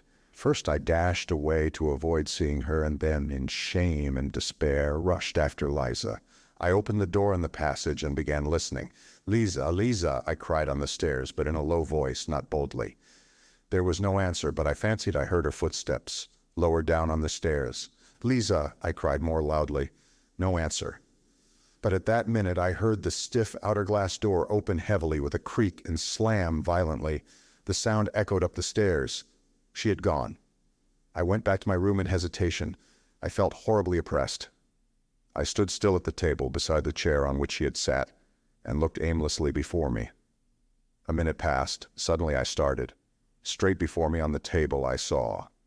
In short, I saw a crumpled blue 5-ruble note, the one I'd thrust into her hand a minute before. It was the same note. It could be no other. There was no other in the flat, so she had managed to fling it from her hand on the table at the moment when I had dashed into the further corner. Well, I might have expected that she would do that. Might I have expected it? No, I was such an egoist. I was so lacking in respect for my fellow creatures that I could not even imagine she would do so. I could not endure it. A minute later I flew like a madman to dress, flinging on what I could at random, and ran headlong after her. She could not have got 200 paces away when I ran out into the street. It was a still night, and the snow was coming down in masses and falling almost perpendicularly, covering the pavement and the empty street as though with a pillow. There was no one in the street. No sound was to be heard. The street lamps gave a disconsolate and useless glimmer. I ran 200 paces to the crossroads and stopped short. Where had she gone? And why was I running after her? Why? To fall down before her, to sob with remorse, to kiss her feet, to entreat her forgiveness. I longed for that. My whole breast was being rent to pieces, and never, never shall I recall that minute with indifference. But what for? I thought. Should I not begin to hate her, perhaps, even tomorrow, just because I had kissed her feet today? Should I give her happiness? Had I not recognized that day for the 100th time what I was worth? Should I not torture her? I stood in the snow, gazing into the troubled darkness, and pondered this. And will it not be better? I mused fantastically, afterwards at home, stifling the living pang of my heart with fantastic dreams. Will it not be better that she should keep the resentment of the insult forever? Resentment, why? It is purification. It is a most stinging and painful consciousness. Tomorrow I should have defiled her soul and have exhausted her heart, while now the feeling of insult will never die in her heart. And however loathsome the filth awaiting her, the feeling of insult will elevate and purify her by hatred. Perhaps too by forgiveness. Will all that make things easier for her, though? And indeed I will ask on my own account here an idle question: which is better, cheap happiness or exalted sufferings? Well, which is better? So I dreamed as I sat at home that evening, almost dead with the pain in my soul. Never had I endured such suffering and remorse, yet could there have been the faintest doubt when I ran out from my lodging that I should turn back halfway. I never met Liza again, and I have heard nothing of her. I will add, too, that I remained for a long time afterwards pleased with the phrase about the benefit from resentment and hatred, in spite of the fact that I almost fell ill from misery. Even now, so many years later, all this is somehow a very evil memory. I have many evil memories now, but hadn't I better end my notes here? I believe I made a mistake in beginning to write them. Anyway, I have felt ashamed all the time I've been writing this story. So it's hardly literature so much as a corrective punishment. Why, to tell long stories, showing how I have spoiled my life through morally rotting in my corner, through lack of fitting environment, through divorce from real life and rankling spite in my underground world, would certainly not be interesting. A novel needs a hero, and all the traits for an anti-hero are expressly gathered together here. And what matters most, it all produces an unpleasant impression. For we're all divorced from life. We are all cripples, every one of us, more or less. We're so divorced from it that we feel at once a sort of loathing for real life, and so cannot bear to be reminded of it. Why, we have come almost to looking upon real life as an effort, almost as hard work, and we are all privately agreed that it is better in books. And why do we fuss and fume sometimes? Why are we perverse and ask for something else? We don't know what ourselves. It would be the worse for us if our petulant prayers were answered. Come, try, give any one of us, for instance, a little more independence, untie our hands, widen the spheres of our activity, relax the control, and yes, I assure you, we should be begging to be under control again at once. I know that you will very likely be angry with me for that, and will begin shouting and stamping. Speak for yourself, you will say, and for your miseries in your underground holes, and don't dare to say all of us. Excuse me, gentlemen, I am not justifying myself with that all of us. As for what concerns me in particular, I have only in my life carried to an extreme what you have not dared to carry halfway, and what's more, you have taken your cowardice for good sense, and have found comfort in deceiving yourselves, so that perhaps, after all, there is more life in me than in you. Look into it more carefully. Why, we don't even know what living means now, what it is and what it is called.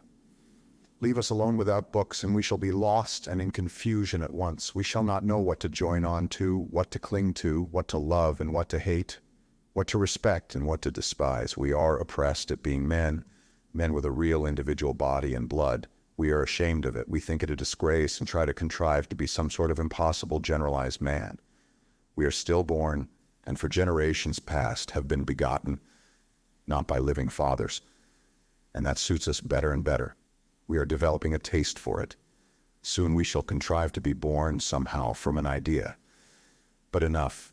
I don't want to write more from underground.